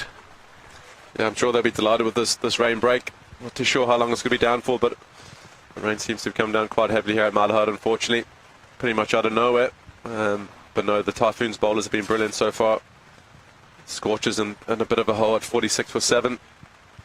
Well, if the rain continues, just it being the summer we've had, if the rain was to continue all the way through and cause the abandonment of this game, then everything would go down to the last game. The Scorchers and the Dragons next week, next Sunday, down in Oak Hill, which we will, of course, be bringing to you on ICC TV through the magnificent HPV studios. And you can see, well, that it's certainly rain coming down. Third umpire out keeping an eye on things. Looks like he's keeping his foot on the covers. Yeah, he's helping out Frosty there. Obviously not easy for the groundsman. End of the season.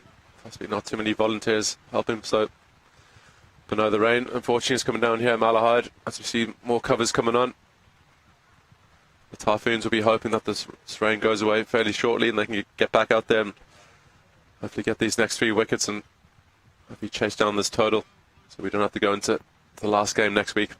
Well, the Typhoons must have thought, with the Scorchers on 7 wickets down with less than 50 runs on the board, they must have thought that they were marching to the title.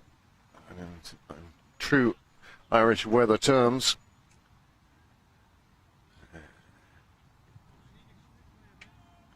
and with 16.5 overs gone, the score, well, it's 46 for 7. And as we watch the rain come down, we'll take a short break.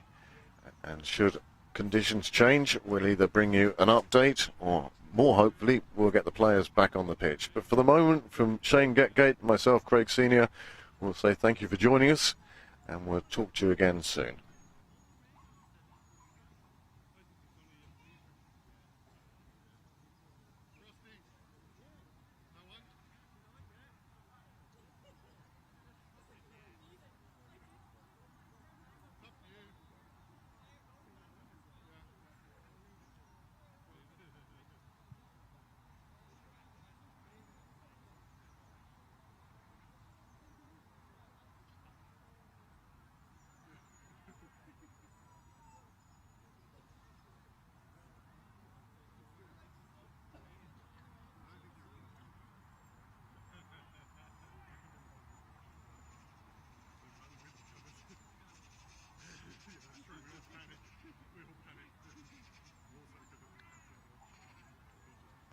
Stop, get the covers off.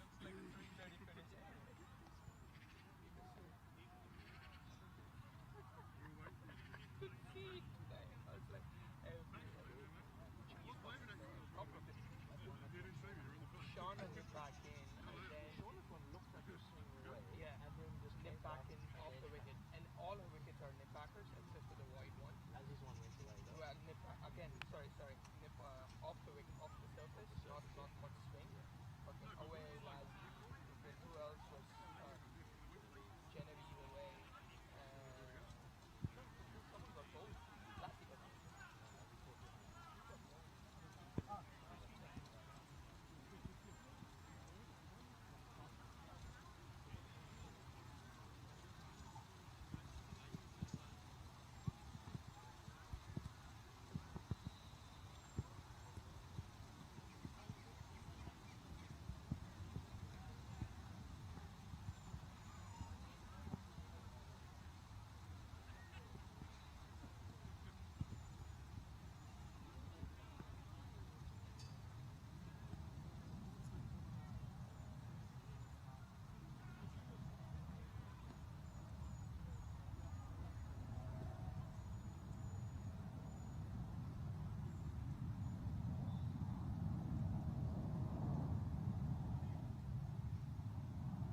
stopped, Andrew?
If you see someone arrive with the catering, that might be helpful. Look forward to that.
watching out. Thank you very much.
bending down, and the next thing I looked up and it was drenched.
Well, welcome back to Malahide for this Evoke Super Series 50 over game between the Scorchers and the Typhoons. Those of you who weren't with us earlier, well, what a morning we've had. The Typhoons won the toss. They put the Scorchers into bat. And, well, the score, when the rain break came, 46 for 7. It's been some morning, Shane. Yeah, it's been a good morning for the Typhoons bowlers. Georgina Dempsey and Ava Canning were brilliant with that new ball. Plenty of inroads. As we see Sinead continue here for the last delivery.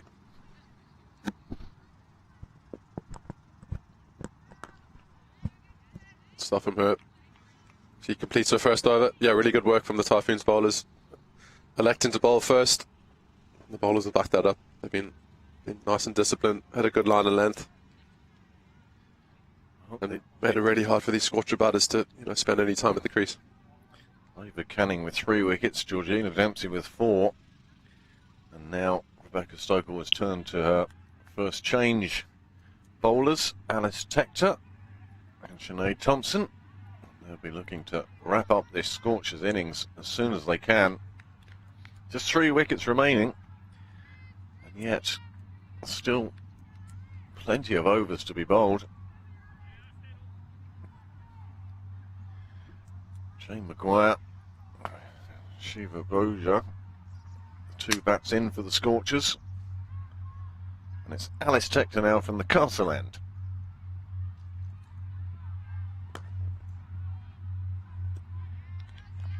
Yeah, a bit of a rain delay there. Be good for both teams just to a bit of a break, reassess, come up with some game plans moving forward. Typhoons bowlers be looking to repeat more of the same, and the Scorchers batters be looking to spend some time at the crease, build a bit of a partnership, and hopefully put some pressure back onto these Typhoons bowlers.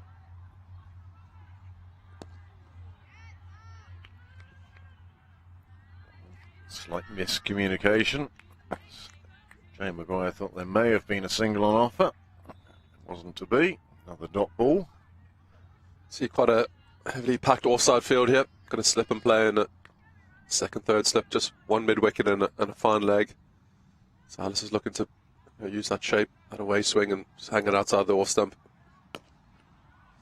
Keep it nice and full, get the batters driving. Keep frustrating the batters as much as they can, building pressure with dot balls and hopefully getting some wickets for her case. Well, the Typhoons seem to have used the rain delay very well. They've come out with this new 7-2 field. As Shane says, the offside absolutely packed, 2 in the slip cordon. I think they're recognising the fact, Captain Rebecca Stokell recognising the fact that Alice Tector is getting movement and movement away from the bat.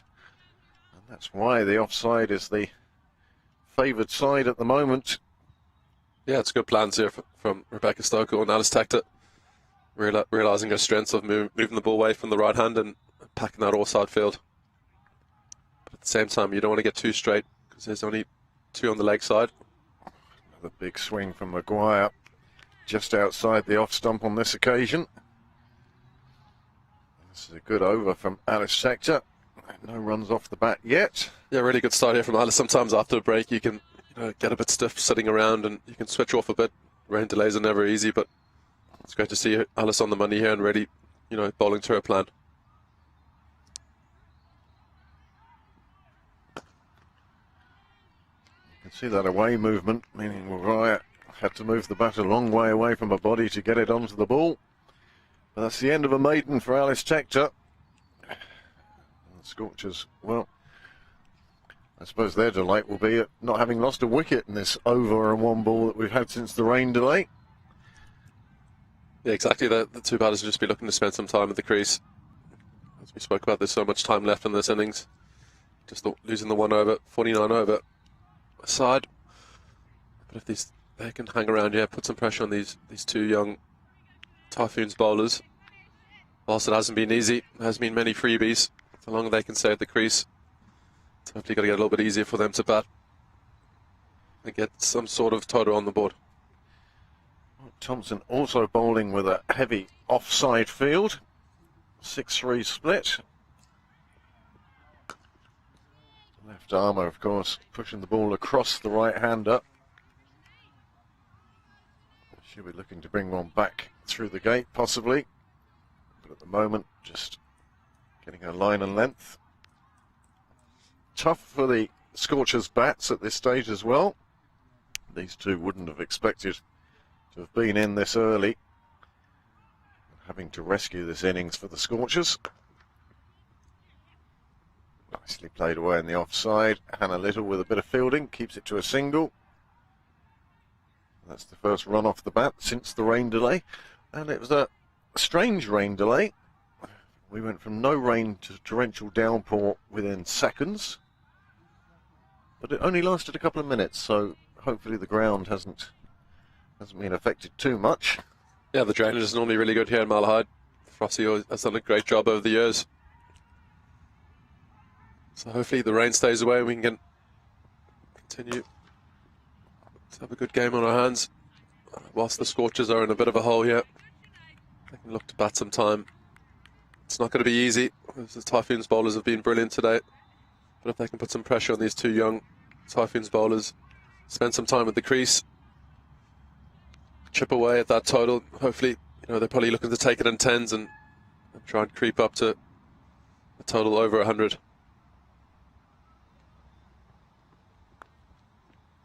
Well, bottom edge here, takes it past the keeper, and they get through for another single.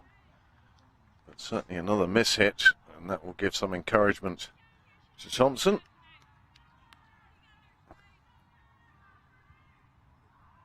Yeah, just a little bit too wide here from Sinead, unfortunately, in this over. Well, she's got away with a couple. She'll be looking to be a little bit straighter. Really attack those stumps. Make the Scorcher batters go across the line and bring in LBW involved.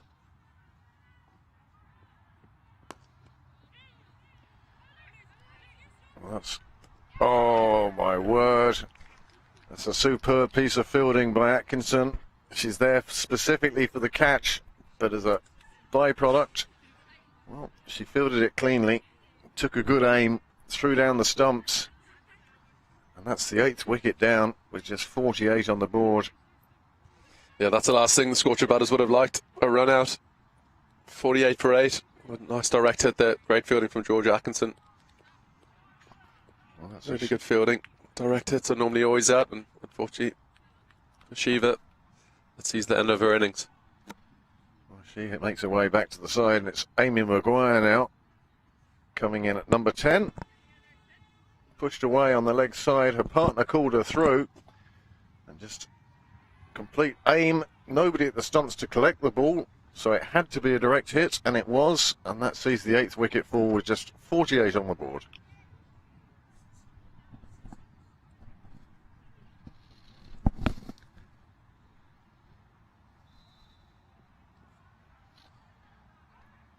Well, with the arrival of Amy Maguire, it's the Maguire show here now. The two sisters batting for the Scorchers.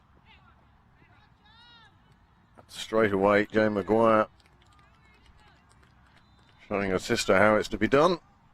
She powers a 4 away through the offside, and that brings up the 50 for the Scorchers.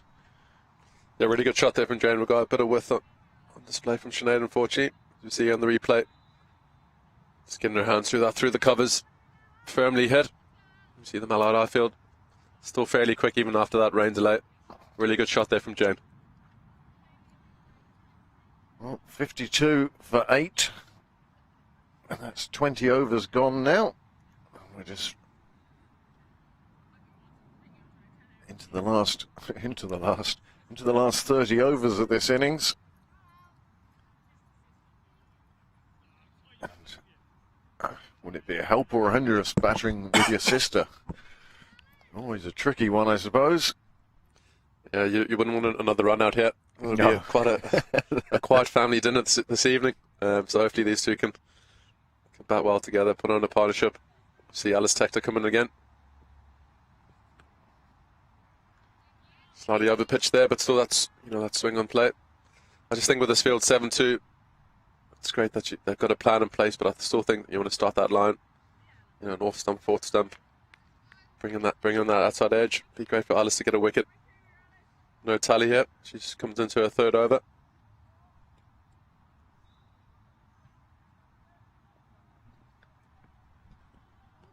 Good delivery that's again. The line there. That's exactly what we spoke about. That's where you want to be. Bringing so many different modes of dismissal into play. If she gets that one that just goes straight on. I'd like to see, we've got that ring offside field. I'd like to see maybe extra cover coming a little bit closer. Catching extra cover would be nice. Just applying some more pressure. Really good delivery there. Really good delivery from Alice. Just building some pressure. She can stay there on a good length. She won't be far away from getting her first wicket here today, Malahide. Amy Maguire coming in at number 10.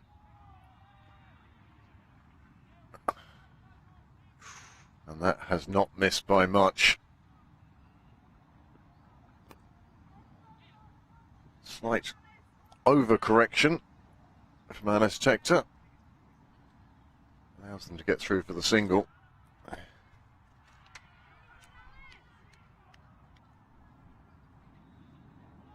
It's obviously a nice time to bowl, isn't it? 53 for 8. Ooh. No pressure. Just come in and settle in on length. Keep things nice and simple. But it's easier said than done. It's easy sitting on the sideline, I suppose, when the ball's in your hand.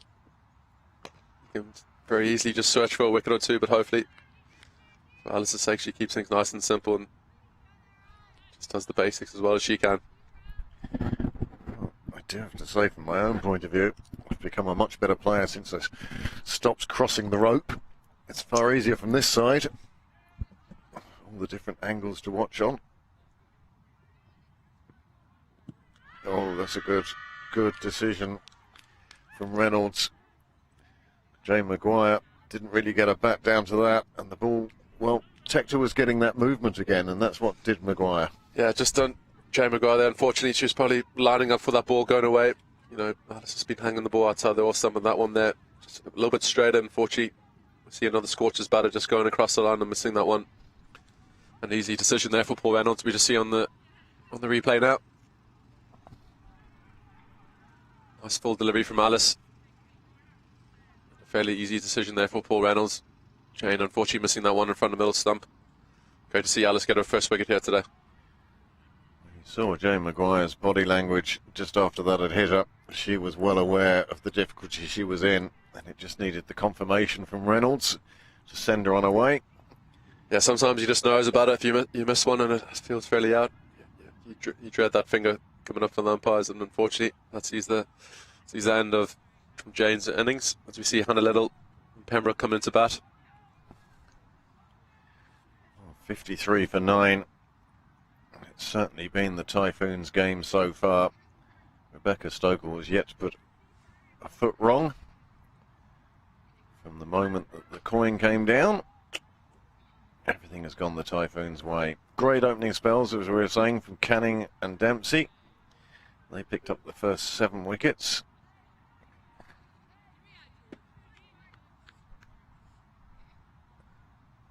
There's been 1 run out, and now his Tector has the 9th. See another change of bowling. As we see Georgina Dempsey come in for her second spell. See there, 4 for 19. It's nice from Rebecca, giving her another opportunity to get that 5-wicket haul, I suppose. It's always nice getting 5 wickets. So she definitely deserves those 5 today. She's been brilliant with the ball. 4 for 19 on first 7.1. Should be hoping to get this last wicket here. And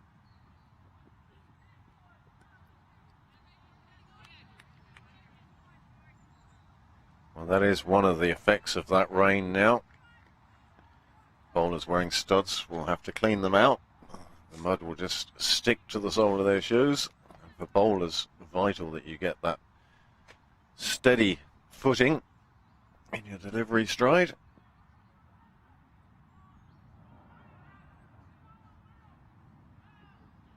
Oh, this one a bit too full, and it's beaten everybody.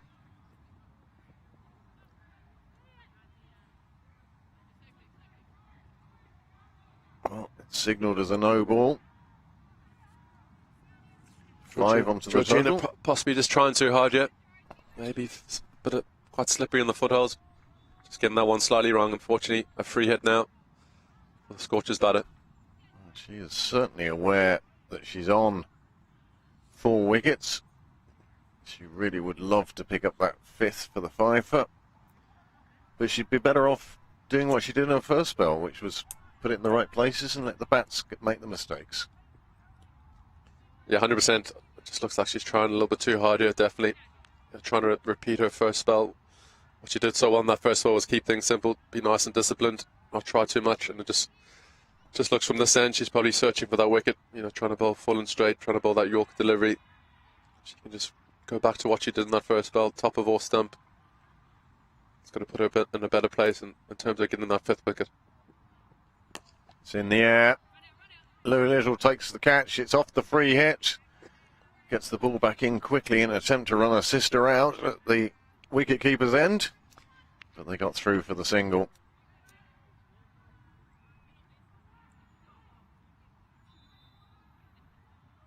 That's the ball that gave us the free hit.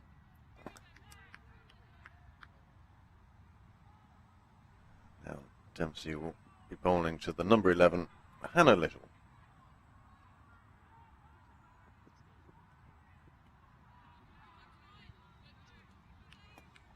She lets that one go through on the offside. Yeah, sometimes when you bowl from a different end, you know, it's a little bit tricky. It takes a bit of time. There's a bit of a hill here in Malahide, so she's definitely running up a bit of a slope here. Whereas in her first spell, she was also running downhill, so just struggling a little bit for rhythm. Hopefully, she can get back on the money here in her next delivery.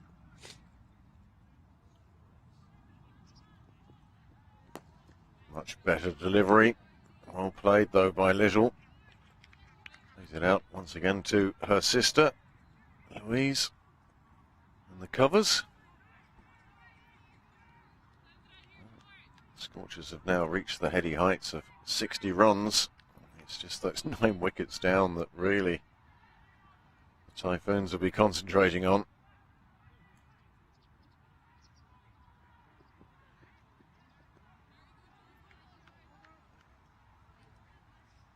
Nice bit of patience there from Liddell. She understands the situation. It's the end of the over. Dempsey now 4 for 26 from her 8 overs, and the score 60 for 9 after 21 overs. Just a batting card there. Not pretty reading there for the Scorchers. Batters, unfortunately. No one really staking their claim and spending some time with the crease. Typhoons bowlers have been brilliant today. Early on there was a lot of lateral movement, a lot of LBW and bowls. Typhoons bowlers were on the money, clear plans, and really executed really well, making it tough for the Scorchers to spend any time with the crease. And unfortunately for them, they see themselves 60 for 9 as we see Alice Tector continue. Should be hoping to get this last wicket sooner rather than later.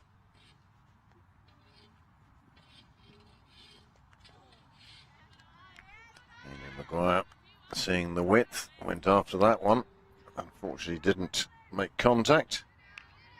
Just to remind you that if the Typhoons do win this with a bonus point, they'll be celebrating the Evoke 50 over title for 2023 tonight. Otherwise they'll be waiting on the result of the game in Oak Hill next Sunday. The Scorchers will be playing the Dragons. Yeah, it'd be nice to win with the bonus point here and lift the trophy, definitely, for the Typhoons. They've had a good season so far, and they've continued that form today with the ball, electing to bowl first and then really showing their skills with that opening partnership with Ava Canning and Georgina Dempsey. Saw plenty of early inroads here for the Scorchers. Nice ball again by Tector, still getting that away movement. But yes, the Typhoons, always better to win it on the pitch rather than waiting for the result between the other two teams to see if you've come out with the title. They'd love to do it here today. They've done a lot of the hard work already. 9 wickets taken, just 60 runs on the board. Really good bowling here from Alice. Just bowling a really nice full length. Asking good questions for the batter. Fortunately for Amy Maguire, just going across the land a little bit. I'd like to see her possibly go through the covers, go with the swing. She's probably looking at the 7-2 field and seeing a lot of gaps on the leg side, but I think if she can hold her shape, possibly look to go through the covers, could be a better option.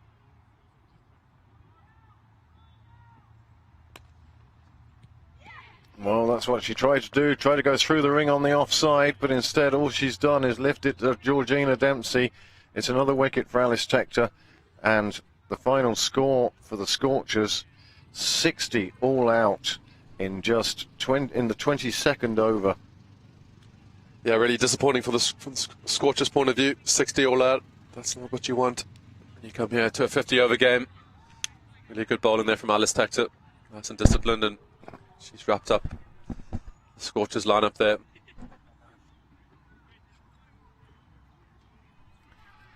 Well, the sides will have the innings break now. It's a lot earlier than anyone expected. Amy Maguire trying to pierce that ring on the offside. It was a heavy offside field. Unable to do so as Dempsey took the catch. And the Typhoons, well, they've got to feel that they've got one hand on the trophy now. They just need their batting to be better than what the Scorchers have put up. You just see the batting scorecard there for the Scorchers. Unfortunately, not the best of reading. You know, not many scores on the board, unfortunately. A lot of low scores, but equally the Typhoons bowlers were brilliant. Really disciplined. Had a good line and length throughout. See some partnerships. Nothing to really see there, unfortunately. The Scorchers would be really disappointed with that batting performance. Well, this is where the Typhoons will be delighted with Canning 3 for 18 and her opening partner 4 for 26. And then Alice Tector coming in 2 wickets for just 4 runs in 4 overs. And you can see on the fall of wickets there that, well, when the second wicket fell at 20, it just kept on clicking. Wickets kept falling. The middle order failed to fire, and they end up with a total of just 60 runs.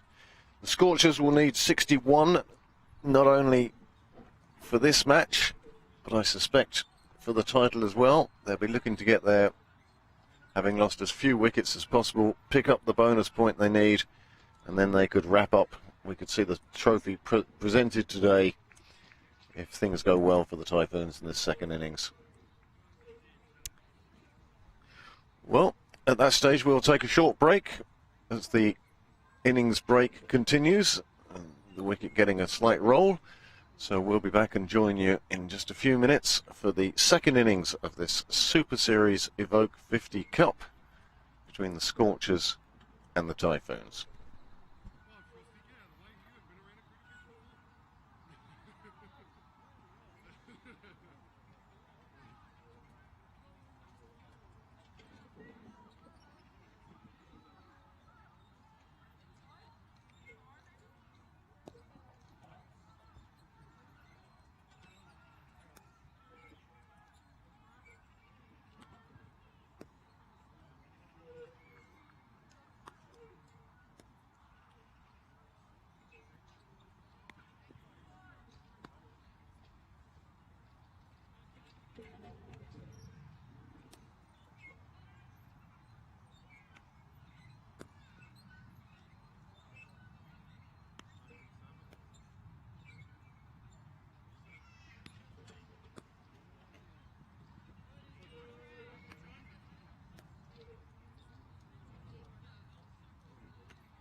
Well, welcome back to the village in Malahide for this Evoke Super 50 Cup game. We will be seeing the second innings where the Typhoons will be chasing 61 for victory. And they'll be looking to do it quickly and without too many wickets falling. They're looking for a bonus point, and a bonus point will let them pick up the trophy for this competition at the end of the day. And the Scorchers will be looking for wickets galore in order to get themselves back into this game. 61 seems a little below par, Shane, but cricket's a strange game. Yeah, definitely seems below par. At Malahide here, normally it's obviously a good wicket. You know, whilst they did a lot this morning, Typhoons bowlers are on the money. And they're absolutely brilliant to be able to keep the Scorchers down to 60. The Typhoons batters now will be looking to come out, get these as quickly as they can, without losing too many wickets. They look to be nice and positive. We see quite an attacking field here from the Scorchers. A slip and a gully, which is great to see. You've got to get as many early wickets as you can, I suppose. If this goes the distance, the Typhoons batters will definitely chase this down. So the Scorchers will need a lot of early wickets here in this first 10. Well, Sarah Forbes keeping out the first ball. First ball bowled by Jane Maguire from the Castle End. And yes, it is a small target, but there will still be some nerves in the Typhoon bats. They want to get off to a good start. Just break the back of this chase. Just the 49 overs because of an earlier rain delay. Power play will still be 10 overs though. Yeah, I think that these Typhoon batters can have a look in conditions, but make use of this power play. Just 2 fielders outside the ring. As we know, if they can capitalise on any bad deliveries, that's going to help them chase this total down as quickly as possible. The Scorchers just have 1 outside the circle at the moment. Down at third man. Jane Maguire. She found herself batting far too early. And now opening the bowling. And again, the Scorchers bowlers have to be careful not to fall into the trap of trying to take wickets. Yeah, 100%. They want to, but don't try and force it. Yeah, it's very easy to, with not many runs on the board, to go searching for it. Like Jane did there, unfortunately, just if she can just bowl top of off stump, make the Typhoon batters really test their technique and make them frustrated, that's when the wickets will come. If she searches for wickets, like we saw in that last delivery, that's when the loose deliveries will come, and it's going to be a lot easier for these Typhoon batters to get off to a bit of a fly.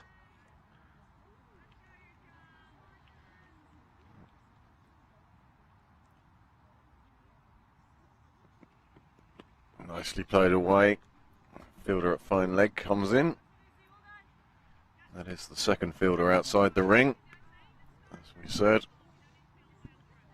Genevieve Morrissey down at third. And Isabel McLean doing the fielding down at fine leg.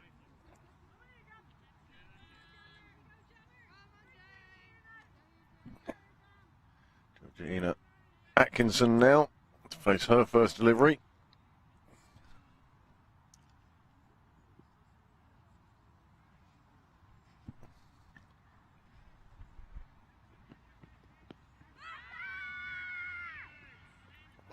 Half-hearted appeal. I like that line. I like that line from Jane Maguire. Really good stuff. Hitting those stumps, asking the right questions early on in your innings. That's the line you want to be. You don't want to be off and up any with, allowing the batter to free their arms. You saw so many LBWs and bowls in that first innings. The Scorchers will be looking to do more of the same. One of the things we did say about the Typhoon bowlers was that they very much were bowling stump to stump and making the bat play at almost every delivery. Yeah, exactly. They're on the money. They're nice and patient and really disciplined, and they reap the rewards.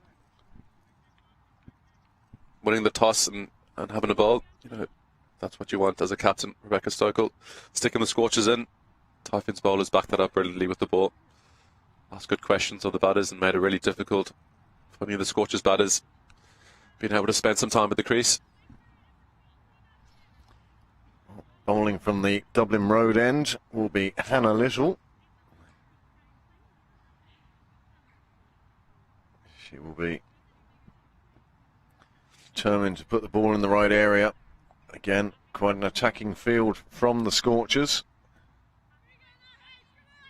Sophie McMahon just putting 3 on the leg side for Hannah Little. 2 in the slip cordon, 1 quite wide, sort of 4th slip, narrow gully.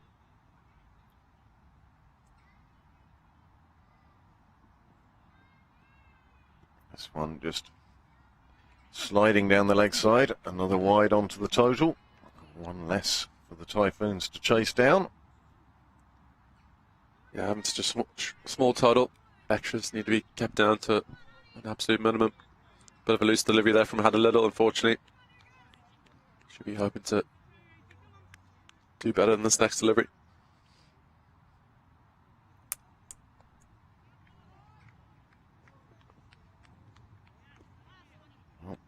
This one going wide of the off stump by Aidan Sievers, deciding it was inside the blue line. No wide signalled.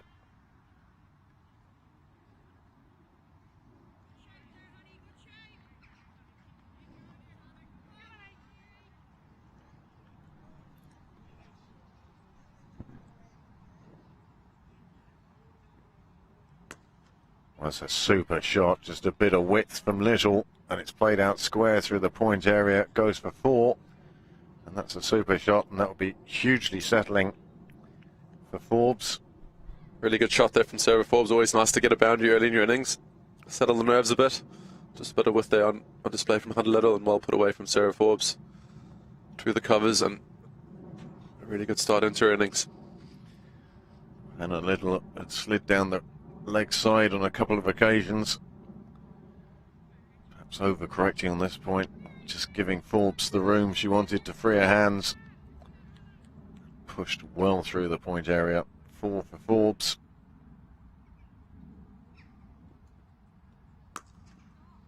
And the treatment repeated on this occasion. Good hand there on the covers, but unfortunately more width on display from Hannah Little. Short and wide. That's not where you want to be with the new ball. The ball nice and straight. Get the batter driving. That's a bit of a freebie there, unfortunately. And another strong shot from Sarah Forbes. Lara Moritz was the one who did the half stop. And obviously stung her hand a little, still shaking it in the field. But 2 runs saved. Much better there from Hannah Little. That's where you want to be, top of off stump. A lot stronger there in her action.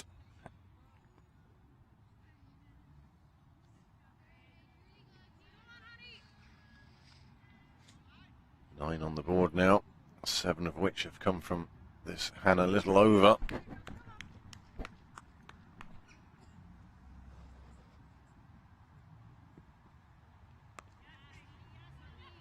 Nicely dropped wide of that gully position, and they take the single.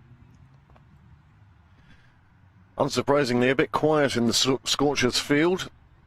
Always tough when you've got a low total to defend. Yeah, never easy. You know, you haven't got the runs you would have liked on the board when you've come out. You know that you need early wickets, and it's been a couple boundaries so far. I think if they can just go back to hitting top of off stump, they really need possibly as many wickets as possible in these first 10. Really well played there from Atkinson, 3 mid wicket, nicely balanced. And a great shot there for 4. Really good shot from Atkinson. Just a 3rd delivery. And again, nice to get a boundary early on in your innings. Well, that's almost shot of the day. Beautifully played. Hannah Little just too close. And it was almost just played with timing. And as we said before, the outfield here at Malahide particularly fast. And that ran away for a boundary. And after 2 overs, the score has moved on to 14 without loss. And the Typhoons, well, they want to make this chase look as easy as possible. They're really well timed there. It's always good, I suppose, as the batter. You know, your balance is in a good place if you can time it as well as Atkinson did, three mid wicket. As we see Jay Maguire come back in. And again, a little bit too straight. Well played from Sarah Forbes. What was nice about that was she saw it was there, but didn't try and overhit it. Just played it into the space. Quite happy to take the 2. Not trying to overhit. Too often, if you try and add power to your shot, you're going to take away from the timing. On this occasion, Forbes just pushed it out to the leg side, took her 2 runs. And now the runs required is under the overs remaining.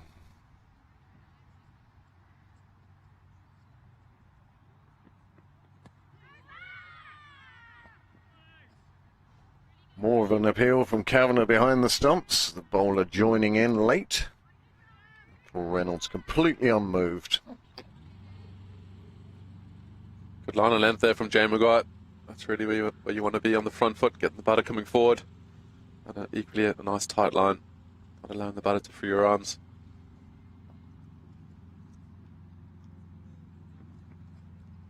That's it. Super delivery. She's bowled up.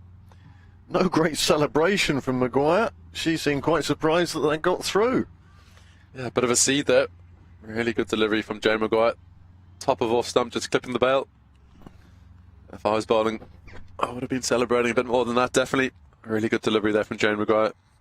Should be pleased to hit a good length and see the back of Sarah Forbes, who started her innings really well, but unfortunately that sees the back of her innings.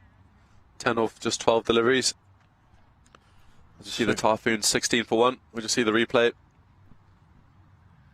Really good length from Jane Maguire. I suppose there's any bowling coach out there, that's exactly the ball you want to see your bowlers bowling.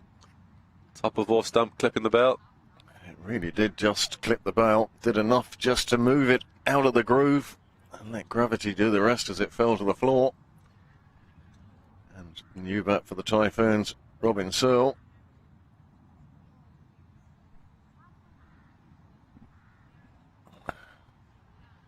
Well, the Typhoons have the breakthrough. The question is, can they continue on? Low score often more difficult to chase. Not sure how to approach your innings, how much attacking you do.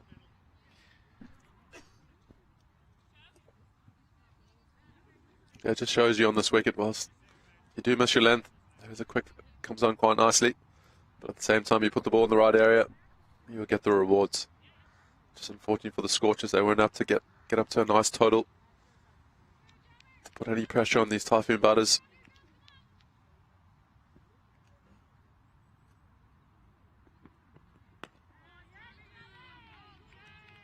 Robin Searle faces her first delivery, just keeps that out.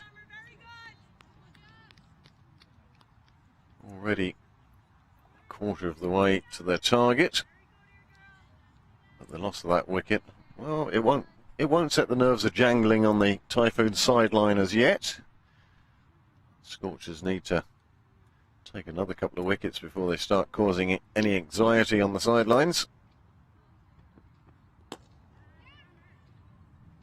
Really good running between the wickets from Searle and Atkinson. It's good to see, keeping nice and busy. Starting your innings, nice and busy. Nice positive mindset. Really good running between the wickets from those two Typhoons batters. Well, Hannah Little it is doing the fielding at mid-off. She may be a little deep, which is allowing them to take that single. She might consider coming in a little bit closer in an attempt to cut off. Scorchers don't have any runs to play with. Yeah, exactly. You want your fielders nice and tight, trying to squeeze some pressure. Any sort of pressure they can try and build. Be disappointed with such a low total, but you know, they want to leave everything out on the park. You want to make it as hard as you can for these Typhoon batters to reach this total of just 60. You want your fielders nice and tight, and you want your bowlers hitting good line and lengths. Not giving up too many freebies for these Typhoon batters as they start their innings. Maguire still has a slip in place. Big gap through extra cover.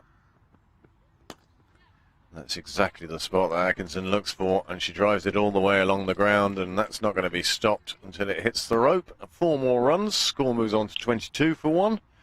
That's the end of the over. That's 2 overs in a row now. Atkinson has had 2 lovely boundaries, one of her legs in the previous over, and that one there nicely timed through extra cover. The Scorchers have left a bit of a gap there, but at the same time you've got to put it away, you've got to find that gap, as we can see. Kept the shape nicely. Nice strong shot through the covers. Really good shot there from Atkinson as she moves on to 8 of just 4 deliveries. Well, these 2 Typhoon bats, both strong bats, well capable of finding the rope. It'll be Hannah Little again from the Dublin Road end.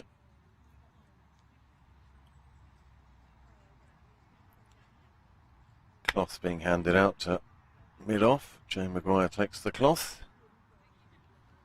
Change in the field as Woods comes across to the offside and fills that gap at extra cover.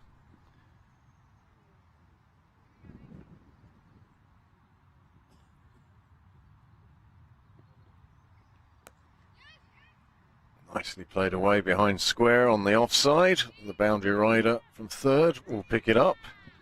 Fortunately, a little bit too wide, short and wide again from Hannah Little, similar to her first over. She'll be a little bit disappointed, as you can see. That's not where she wants to be. She wants to be a little bit straighter, making it as hard as possible for a Typhoons batter to get off the mark or hit a boundary.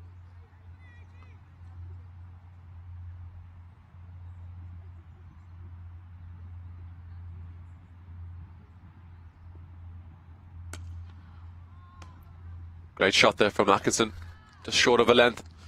Pulled away over mid-wicket, really good, strong shot there from Atkinson. She moves on to 12 with just 5 deliveries. That's exactly what the Typhoons would like, getting off to a flyer.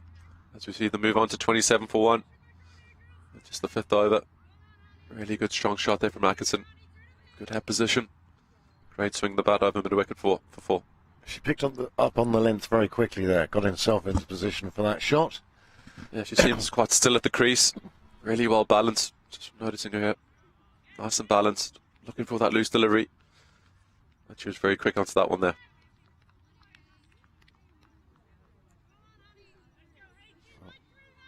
Hannah Little perhaps searching too much for the wicket. It's cost her a few runs. She's bowled 8 deliveries and has gone for 17 runs.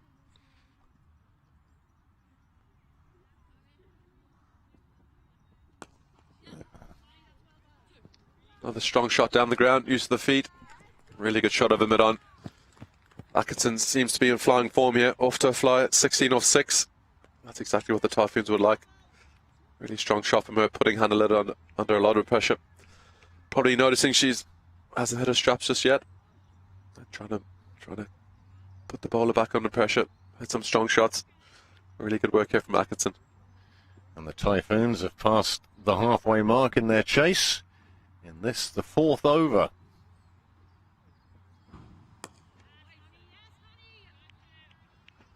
Someone played a bit wider. Fielding done very neatly by Woods in the covers. I think the keeper's got to be up here. We've seen some of the batters use their feet. It has been easy for Hannah Little. I'd like to see the keeper come up, maybe get the batter stuck in their crease a little bit. Make it a little bit harder.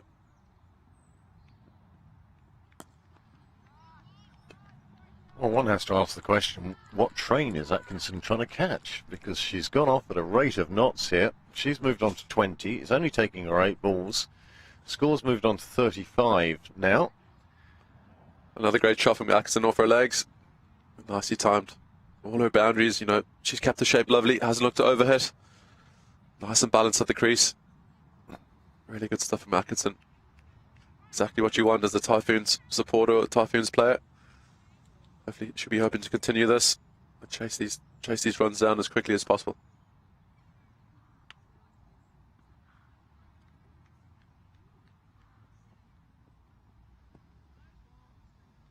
One ball remaining in this over. Hannah Little's first attempt at it. Goes down the leg side. Another run onto the score. See a bit of a change of field here, Craig. We've got third, and we've got fine legs come up, and we have a deeper wicket. It's a bit of a better field now. Noticing that Atkinson's got off to a bit of a flyer, looking to play her shots. Another one slides down the leg side. It's proving to be quite an expensive over and an expensive spell for the Scorchers, for Hannah Little. Those early boundaries have put a lot of pressure on the bowler.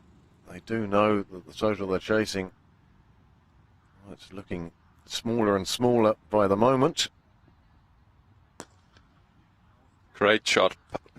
Really good shot there from Atkinson. Use of her feet. She's hitting the ball extremely hard today here at Malahide. She moves on to 24 of just 9 deliveries. And like you said, she seems to be in a bit of a rush, which is great to see. See on the replay, nice strong shot, use of her feet. Balance as the crease as per usual. Hitting through the line of that ball really well down the ground. And that shot illustrates exactly what you were saying about bringing the keeper up. Atkinson felt that she had the freedom to dance down the track to that one, and she did.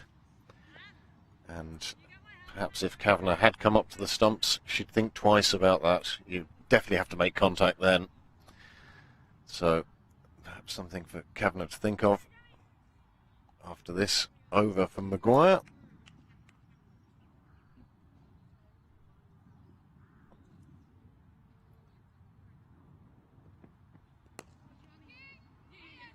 Good shot through the covers.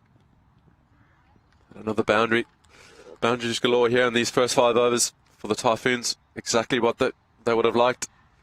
Been brilliant with the ball today, just keeping the Scorchers at 60. And with the bat here, they've got up to an absolute brilliant start. Off to a flyer. A strong shot through the covers. Just timed that one nicely. We see another example of the quick outfield here at Malahide. Well, that was threading the eye of the needle right between those two fielders. Neither one of them had a chance in the end.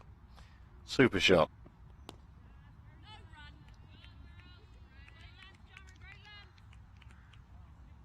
Well, that's good from Searle.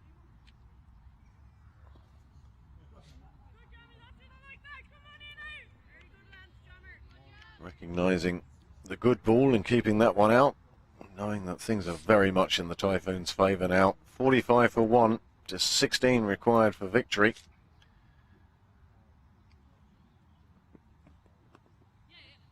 Really well played, nice and late. Worked down to third for just 1. Good length ball from Jane Maguire, but equally well played there from Searle. She started her innings really well. I suppose it's nice to come in when you've got Atkinson at the other end. 24, just 9 deliveries. You can come in and just be nice and relaxed. Take your time. Just wait for that bad ball. And at the same time, if the bowler does bowl a good ball, look to rotate as well as you can.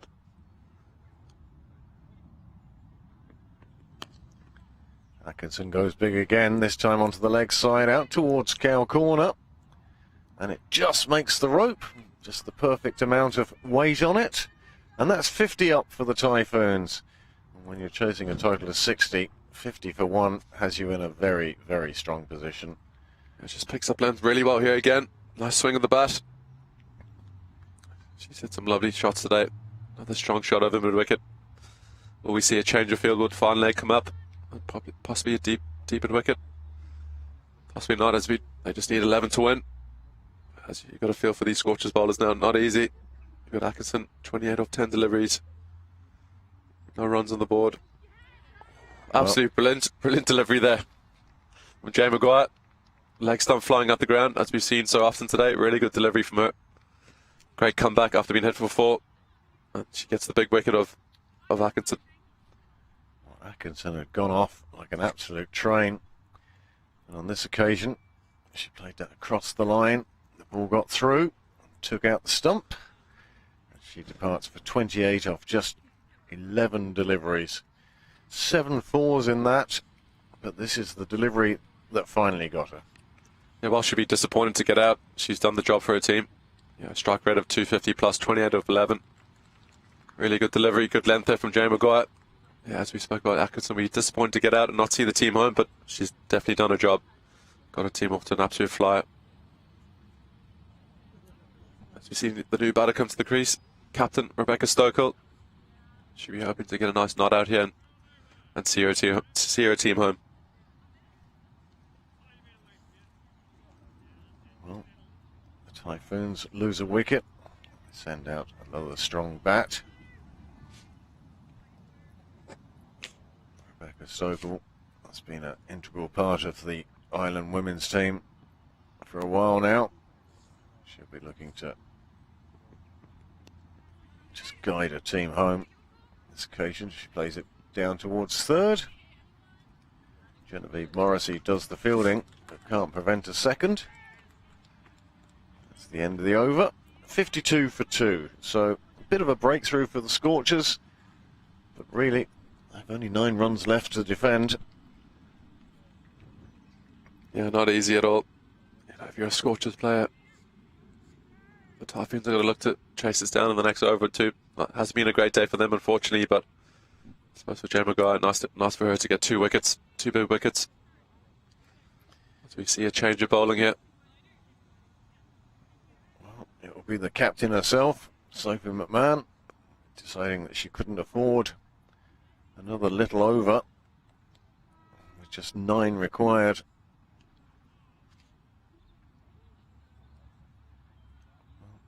If there isn't singing going on, then certainly clearing of throats. These two now, well, they've plenty of time. They can play this as they wish. The field very tight now. Nobody outside the ring.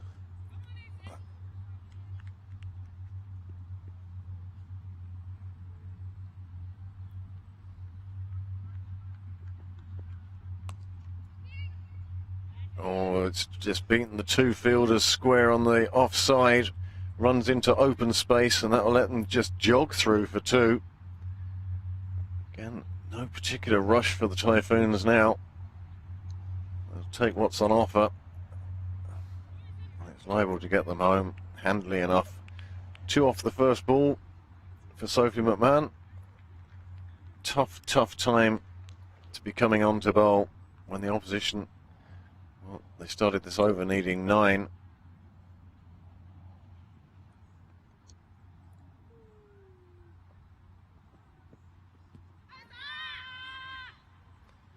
And the appeal coming from the wicketkeeper more than the bowler. Hayden Silver signals the leg by, having turned down the appeal. And never easy coming on to bowl. You know, small total, ring, everyone's in the ring. Not much you can do here as a bowler. Hope for a wicket or 2, but it's never easy, I suppose, coming into bowl at this stage. One thing we haven't seen today, any spin. Yeah, we haven't seen any spin. I suppose the Typhoons didn't need to bring on any spin. They had Freya Sargent ready to go, but the seamers did such a good job. Had a good consistent line and length. Got plenty of assistance from this Malahide wicket. Keeping a little bit low there. Rebecca looking to go across the line. Look to finish this the next couple deliveries. Just keeping a little bit low there. It's 55 for 2 now. Just 6 runs required. One suspects that the Typhoon will be picking up a bonus point.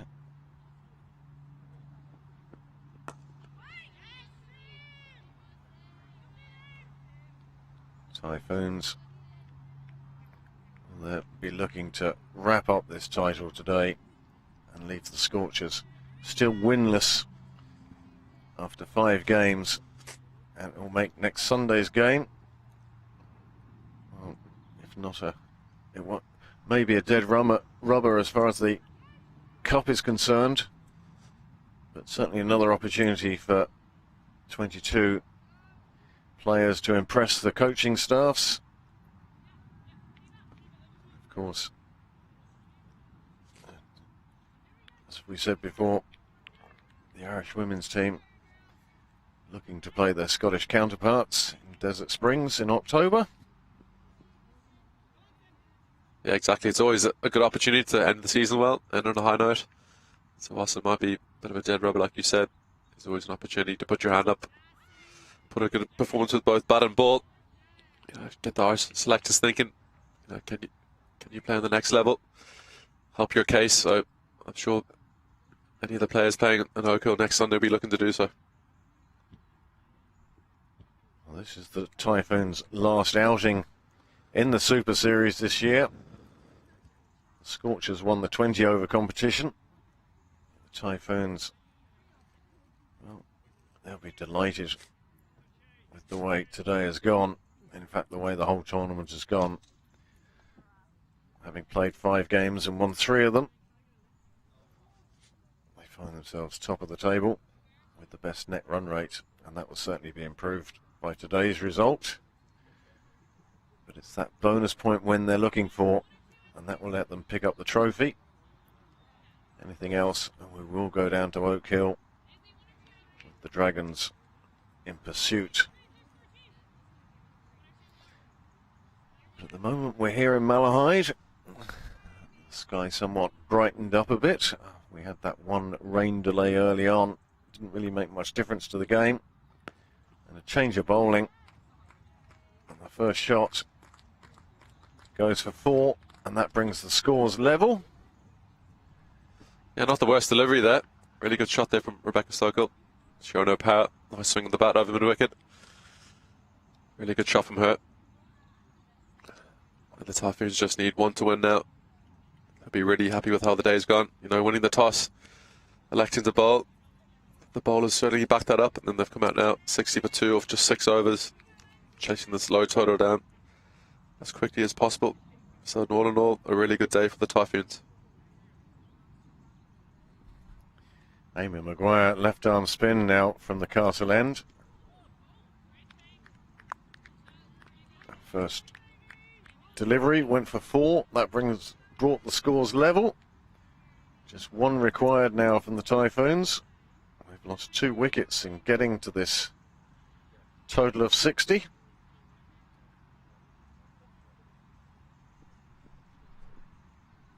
No surprise to see all 9 fielders inside the ring. It's in the air, and that's fitting for the Scorchers' day, really.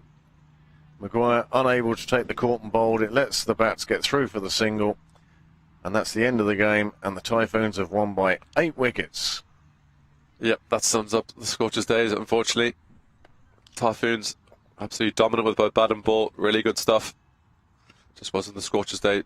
Unfortunately, you know, missing 2 big players. Gabby Lewis and Laura Delaney. Really good stuff from the Typhoons. Won the toss, bowled first. We saw Ava Canning and Georgina Dempsey brilliant with that new ball, and they never looked back since. The Typhoons, as we can see, won by 8 wickets, and that definitely assures them of a bonus point win and them lifting the trophy. Well, it wasn't quite the full day's play we were looking for today, but on the good news, we've managed to get the game in before too much interruptions by the weather. 2 teams now coming out to shake hands, and we will leave it to the statisticians to just tell us if the Typhoons have done enough to pick up the trophy.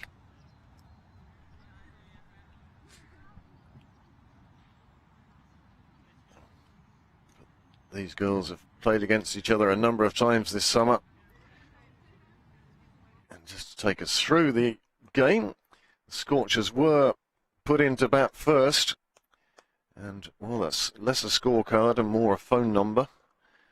And the Scorchers only managed 60 from 21.5 overs. There were only 2 partnerships in double figures.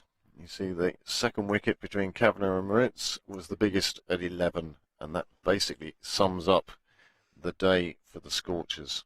Just the bowlers there, the Typhoons bowlers, as we spoke about, Ava Canning and Georgina Dempsey, absolutely brilliant with that new ball. Ava Canning getting 3 wickets, Georgina Dempsey getting her 4 wickets, and then Alice Tector came in, did a really good job. She picked up those two wickets at the end. So, all in all, really good job from the Typhoons bowlers after electing to bowl. So we see just in reply, the Typhoons batters, Atkinson, absolutely brilliant, 28 of 11, got up to absolute fly, hitting 7 boundaries, and unfortunately getting a good delivery from Jane Maguire. Really good stuff from the Typhoons batters, chasing down this total in just 6.3 overs. Just some partnerships there. The big one, they have 34 from Robin Searle and Georgine Atkinson. Really good work from them too. Well, the Scorchers, they were on a hiding to nothing coming into the field, just 60 to defend. And Maguire, well, she picked up 2 wickets, but again, was quite expensive. But Hannah Little, 0 for 31 from her 2 overs. That necessitated a change for the Scorchers. And Sophie McMahon brought herself on. She just went for 3 and 1 over. And then Amy Maguire, well, she was only defending 5 runs. 2 wickets falling at 16 and at 50. And the result of this game in Malahide today is that the Typhoons have won by 8 wickets in a game that was reduced by an over from 50 to 49. And they didn't need anything like that. This game has lasted just 28 overs. And we've seen 60 reached and 60 surpassed. Good win for the Typhoons, Shane. Yeah, really good win for the Typhoons. You couldn't have asked for much more as a coach or as a captain. Winning the toss, doing a great job with the ball, restricting the Scorchers just to 60 on the board, and then coming out and chasing in 6.3 overs. So overall, not too brilliant day for the Typhoons. Scorchers will be really disappointed, not to really stand up and get a total on the board. They would have hoped for a better day, but as cruel as cricket can be, some days. Well, the Scorchers do have one more chance to redeem themselves. Our next match is next Sunday. We'll come to you from Oak Hill, and that will be the Scorchers entertaining the Dragons in the final game of this Evoke 50 over competition. And we hope that you will join us for that next day, next Sunday at 11:15. But for now, well, 60 was never going to be enough. And so the Typhoons proved that in just 6.5 overs. They really went for it. Atkinson's 28 off just 11 balls broke the back of the chase exceptionally quickly. And from there on in, well, it was just a matter of time, really.